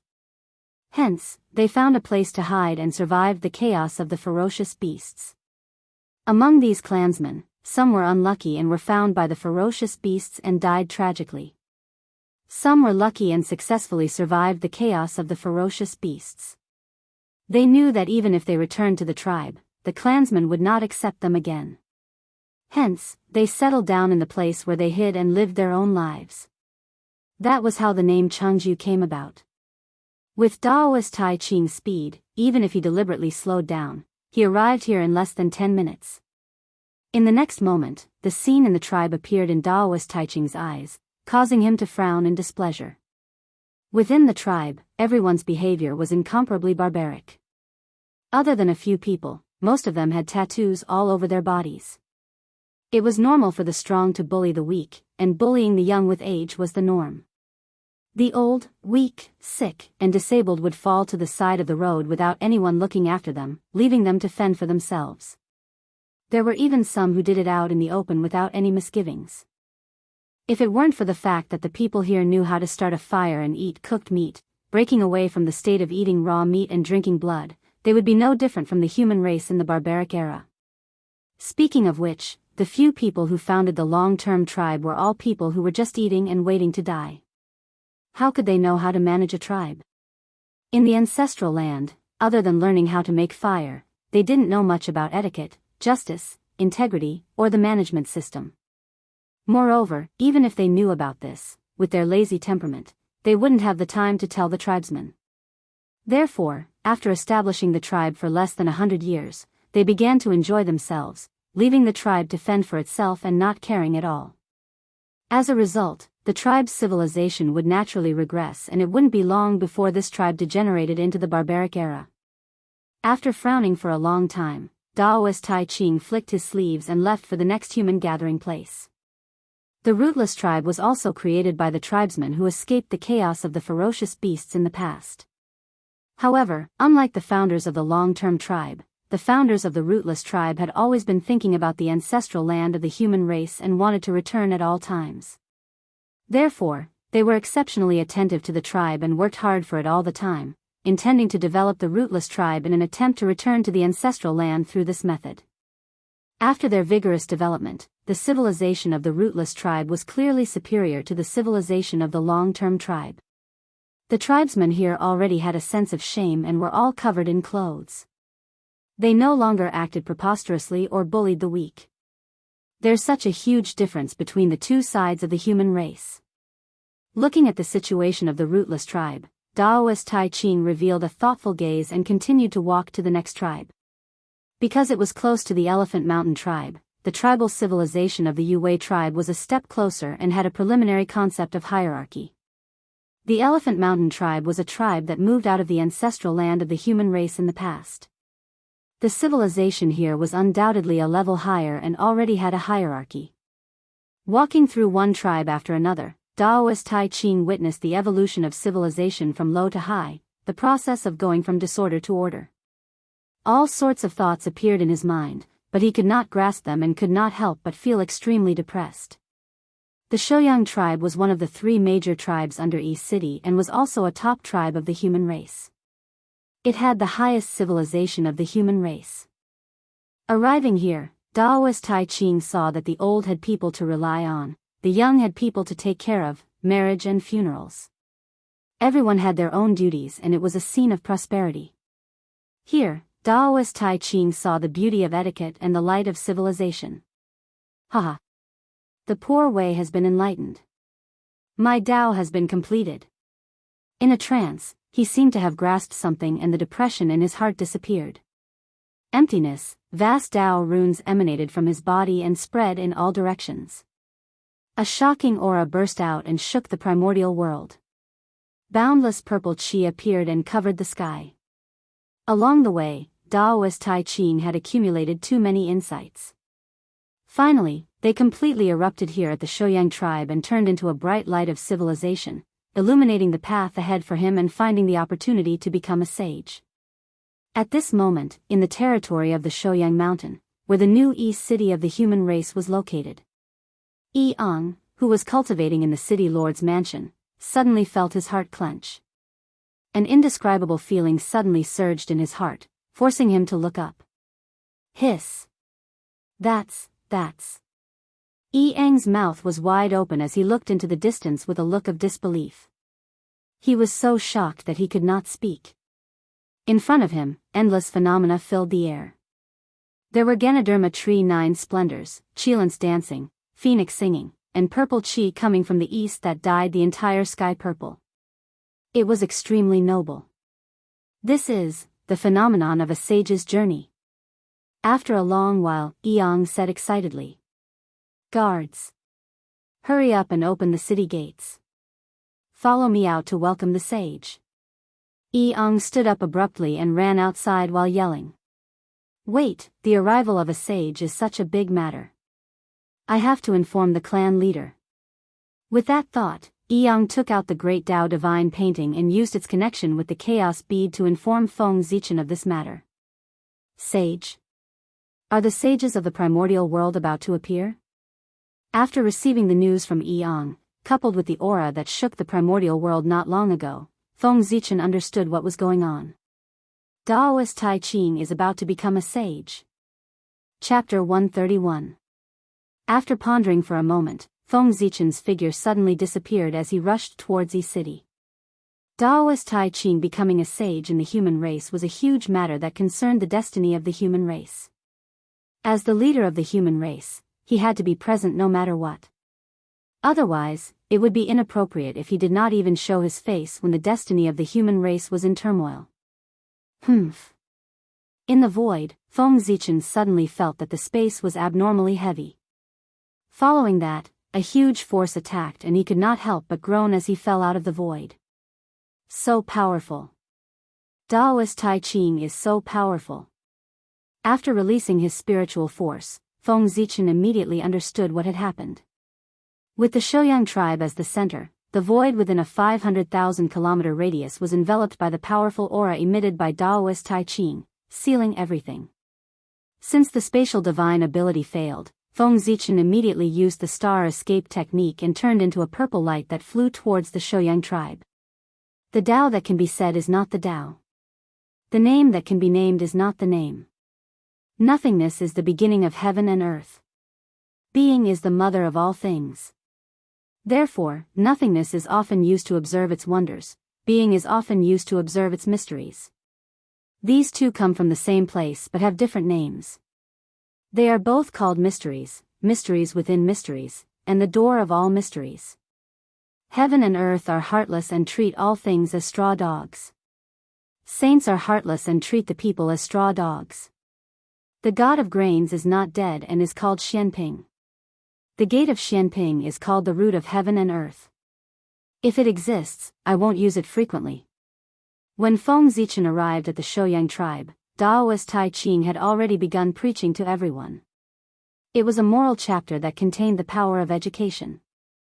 It explained the truth of nature and the world, improving everyone's virtue and conduct. It did not record any cultivation method, but it was more honorable than any cultivation method because it could inspire the wisdom of all living beings. To cultivators, it could explain the truth of heaven and earth in the most common language and point to the core of the great Tao.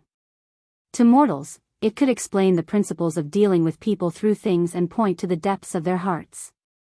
As the saying went, Tao was born, virtue was born of animals, objects were formed, and tools were formed. Therefore, all things respected Tao and valued virtue. Tao is the most honorable, virtue is the most precious. Fu Mo's life is the most natural. Morality was related to a person's life and was especially important. 300 years later, Daoist Tai Ching stopped preaching and everyone who was immersed in the great Tao heavenly melody also woke up. Although their cultivation levels did not increase, the light of wisdom and the light of virtue shone behind their heads, causing their connection with the world to deepen and their comprehension of the Tao to take a step closer. Their future achievements would be even greater. Even Feng Zichen obtained many benefits after listening to Daoist Tai Ching's preaching. After everyone woke up, Daoist Tai Ching took out the 8 trigrams cauldron and waved his sleeve. Several types of connate spirit herbs flew out and entered the cauldron to refine pills. The connate spiritual medicine was condensed from the essence of heaven and earth. Under the burning of the divine Yin fire, it gradually melted into strands of connate qi. This was called refining essence into qi. At this time, the 6 Yin divine flame became even more vigorous. The innate energy gradually gathered into a sphere, forming a golden pill.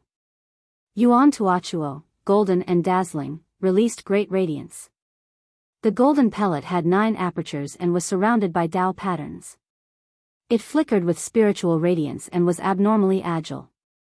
Gradually, the image of a god appeared and sat cross-legged inside the golden pellet. It continuously breathed in the qi of heaven and earth through the 9 apertures. This was called refining qi into spirit. As a large amount of connate qi was absorbed by the god, his figure gradually condensed and then turned illusory. During the transformation, it seemed to have merged with the void. It was vast and boundless, transforming into an illusory body that was connected to the omnipresent great Tao and manifested billions of incarnations. This was called refining the spirit into the void. A bit of connate qi was born between the god's brows. It existed before heaven and earth and came from the void. It was connected to the Tao and created all things in the universe. An immortal Tao light rose, the aura of the great Tao spread, and endless runes were born. The connate qi became stronger and stronger. The god seemed to have become the incarnation of the great Tao, sacred and mighty. This was called refining the Tao into the void. The 8 trigrams cauldron was the human body, and the connate spiritual medicine was the body's own great medicine with endless essence. Daoist Tai Ching used the method of refining the 9 revolutions golden pill to open up a new cultivation path for all living beings. With yin and yang as firewood and heaven and earth as fire, he gathered his own great medicine and refined a round golden pellet. The golden pellet gave birth to a Khanate Yang spirit that evolved into Khanate Chi and merged with the great Tao of heaven and earth. The moment the pellet was formed, the heavenly Tao suddenly sensed it and merit descended. 50% entered Taoist Tai Ching's body, 40% entered the 9 orifices golden pill, and 10% turned into light rain that fell into the bodies of everyone present. The 9 orifices golden pill obtained merit and became more extraordinary.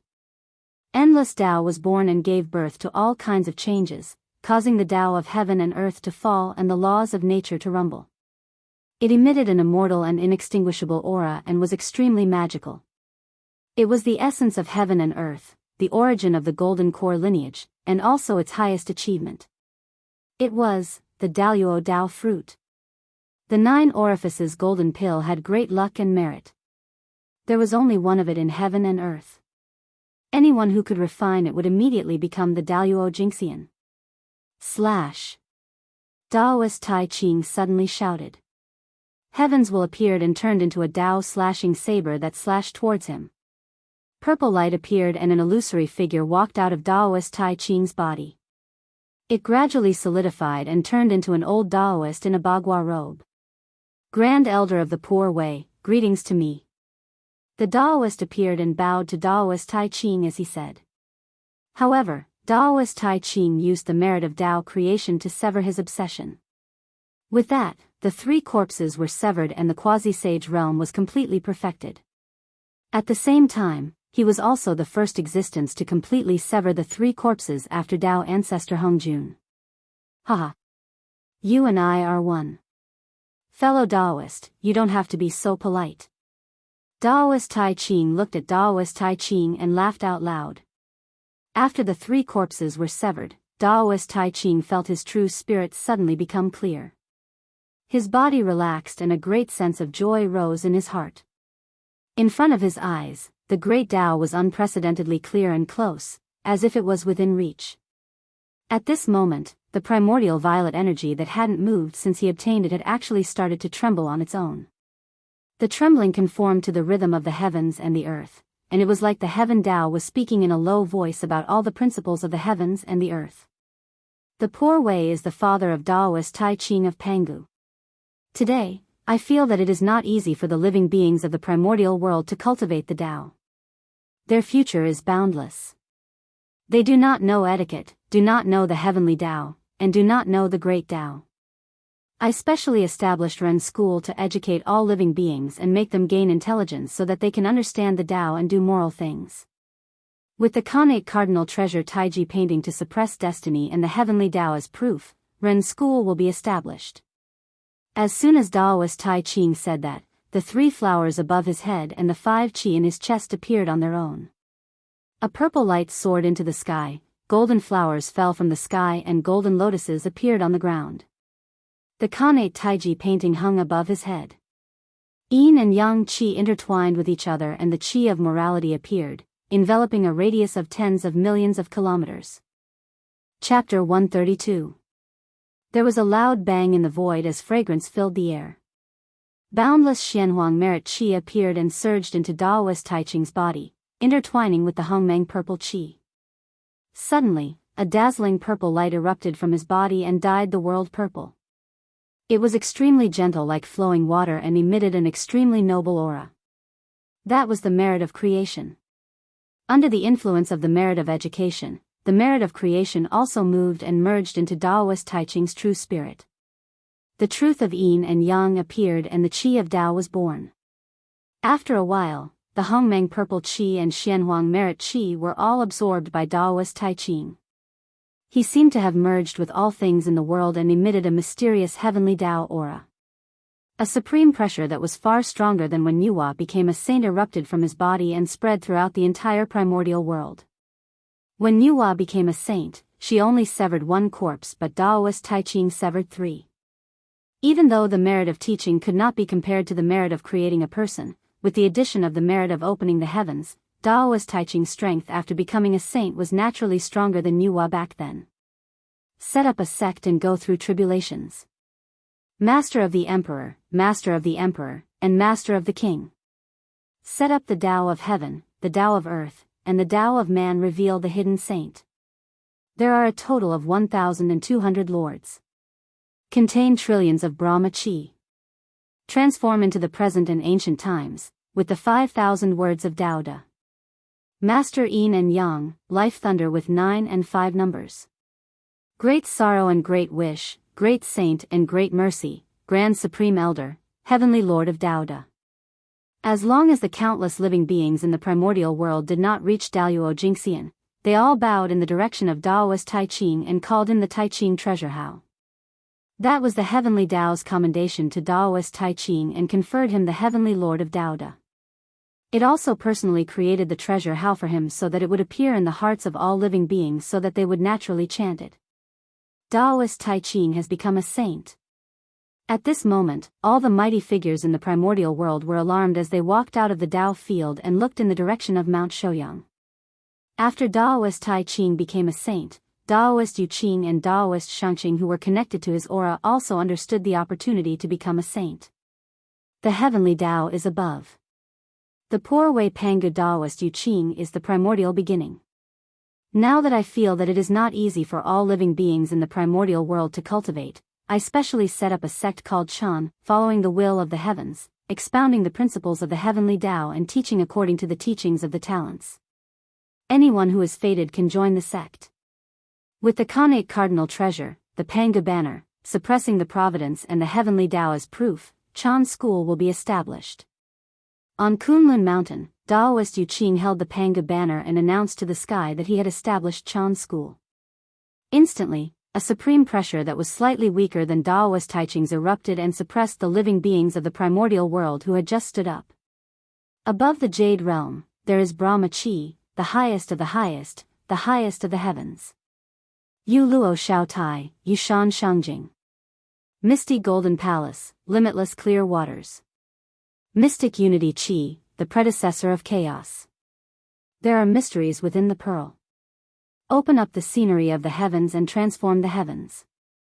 Billions of naive people are countless.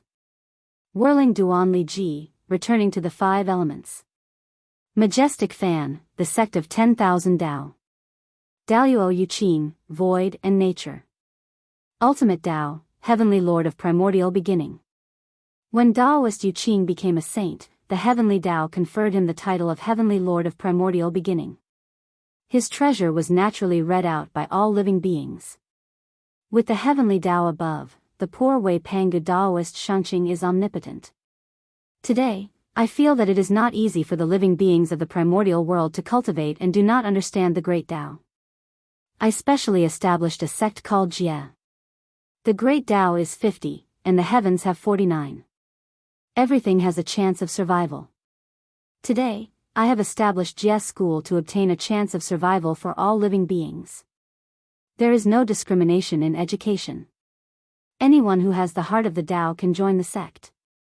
With the Khanate cardinal treasure, the immortal vanquishing sword array, suppressing the providence and the heavenly Dao as proof, Jie School will be established. Daoist Shangqing, who was traveling in the Eastern Sea, also established the Jia order to prove his Dao and become a saint after his 2 elder brothers established a sect to become saints. Swoosh, the moment the celestial slaying sword formation appeared, endless fiendish aura surged out and engulfed the entire primordial world, causing all living beings to be terrified. Even Daluo Jingxian felt his hair stand on end. However, although the celestial slaying sword formation was the strongest, it did not have the ability to suppress fate. Compared to the fate of the humans and Chan school, it was much dimmer. Moreover, under the influence of the fiendish aura, a blood-red color appeared in the fate, burying a hidden danger for the decline of the future generations. In the Shangqing realm, known as Lord Lingbao. Ancestral tribulation, more than 99,000 Brahma Chi. Crimson script glows, 668 true words. Due to the crimson script of the primordial chaos, the 9 heavens opened. The epic cave is divided into 5 tribulations. The heavenly Dao, the majestic sect of creation. Cardinal Yin Ji Yang, the ancestor of lightning, great sorrow and great wish, great sage and great benevolence. Daoist Yu Chen, heavenly lord Lingbao.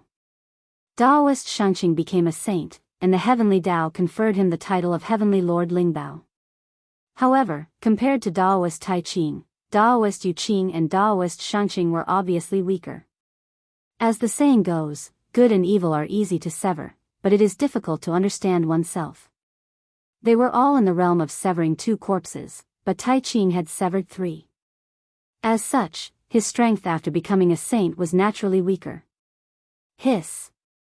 The 3 pure ones are indeed the orthodox of Pangu, and are favored by the heavenly Tao. They have only just become saints, and have not made any achievements, but they have already been conferred by the heavenly Tao, and obtained the title of Heavenly Lord. One must know that when Nuwa became a saint, she had cleaned up the ferocious beasts. With such achievements, she has not been conferred by the heavenly Tao. This can't compare. When the group of mighty figures saw the phenomenon of the 3 pure ones proving their Tao, and compared it to the phenomenon of Nuwa, they could not help but reveal strange expressions, and their thoughts were hard to understand. Tai Ching, you, in the palace of Empress Hua, Nuwa's expression could not help but turn ugly. She did not care about the heavenly lord titles of the 3 pure ones. To a saint, these were external things that were dispensable. What she cared about was Daoist Tai Ching's attitude. Daoist Tai Ching clearly knew that she was the one who created the human race, but he did not even greet her and directly preached among the human race. What did that mean? Was he looking down on her? Or was he ignoring her? At that moment, Daoist Tai Ching, who was immersed in the joy of becoming a saint, did not know that Nuwa already bore a grudge against him. When the phenomenon of the 3 pure ones becoming saints disappeared, the mighty figures all looked towards the west. Since the 3 pure ones had already become saints, would the 2 in the west be far away? In the west, on Mount Meru, Zhunti suddenly said to Jia-yin, "Senior brother, the opportunity has arrived. The opportunity for us to become saints is now." "That's right, it's now." Jia-yin nodded and agreed. Seeing that the 3 pure ones had established their sect and become saints, the Hongmeng purple qi in their bodies trembled inexplicably and emitted endless Taoist rhymes. It was the opportunity for them to become saints. In the name of the heavenly Tao, Jia-yin of the Poor Way, Zhunti, has felt the suffering of all living beings, killing and fighting, and there is no way to transcend. Thus, I have established a sect, and I call it the West. Holding the Saraira, cultivating the immortal golden body, guiding all living beings to good, without suffering or sorrow, and passing on the way to transcend. It is a place of bliss. With the innate spiritual treasure, the 12th grade golden lotus, suppressing the fate, and the heavenly Tao as the witness, the Western sect shall be established. As soon as the 2 finished speaking, the sky above was filled with a golden color. Endless qi of merit gathered, and it was twice as much as when Daoist Tai Ching became a saint. Chapter 133. The qi of merit stopped in the sky for a moment and suddenly split into 2. It descended and surged into the bodies of Zhunti and Jia-yin. However, without the merit of creation, how could the 2 of them become saints just by relying on the merit of establishing a sect? When the qi of merit entered their bodies, the aura of the 2 of them immediately soared. However, at the final moment of becoming a saint, the qi of merit was exhausted. The momentum of their advancement came to an abrupt end. Now that things have come to this is the only way. They knew that they could not miss the opportunity. If they missed it, they did not know how long they would have to wait for the next time they wanted to attain the Tao. The 2 of them looked at each other bitterly and made a decision. Sigh. In the end, we are not as lucky as the 3 pure ones who have the merit of creation. After sighing, Jia-yin and Zhunti straightened their expressions. At the same time, they made a great wish to the heavenly Tao. When I was a Buddha, everyone in my Buddhist temple loved and respected each other. There was no hatred or jealousy. If I was not willing, I would not become a Buddha. When I was a Buddha, everyone in my Buddhist temple had the same kind heart. They did not doubt other thoughts. What they wanted to say was foresight. If I was not willing, I would not become a Buddha. When I was a Buddha, everyone in my Buddhist temple knew that their bodies were like illusions. There was no greed in their hearts. If I was not willing, I would not become a Buddha. Stuck at the juncture of Tao validation, Jia-yin and Zhunti were helpless. They could only use the Great Wish technique to borrow boundless merit from the heavenly Tao and become saints. However, although this technique could help the two of them attain the Tao, it also caused their strength to be at the bottom of the saints. The two of them made a total of 48 great wishes before they gathered the merit to attain the Tao. Immediately, purple chi filled the sky and auspicious clouds appeared. Countless rays of light flew towards the west. Sanskrit chants sounded on Mount Meru. Golden flowers fell from the sky and golden lotuses appeared on the ground. Many strange phenomena occurred. The Khanate spiritual energy increased by several times. Jia Yin and Zhuan Ti sat upright on Mount Meru with a smile on their faces. They faced the eastern boundary and spoke of the great Tao mantra, describing the Tao of relics. Lotus flowers flew out with a seductive intent. Those who heard it could not help but yearn for the western paradise. It was no wonder that the two of them were like that. In fact, their attainment of the Tao was a trick. Making a great wish was like borrowing from the heavenly Tao. However, it was not so easy to take advantage of the heavenly Tao.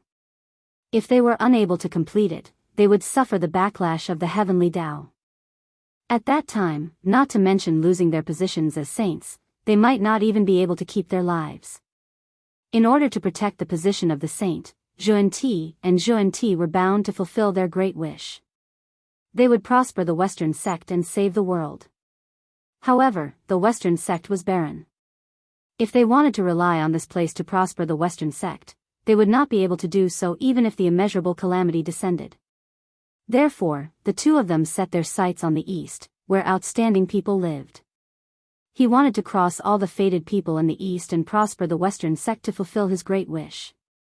One had to know that after the great ambition was completed, the heavenly Tao would bestow rewards. The greater the ambition, the more generous the reward. Judging from the great ambition made by Zhuandi and Zhuandi, once it was completed, the reward would be unprecedented. How dare you!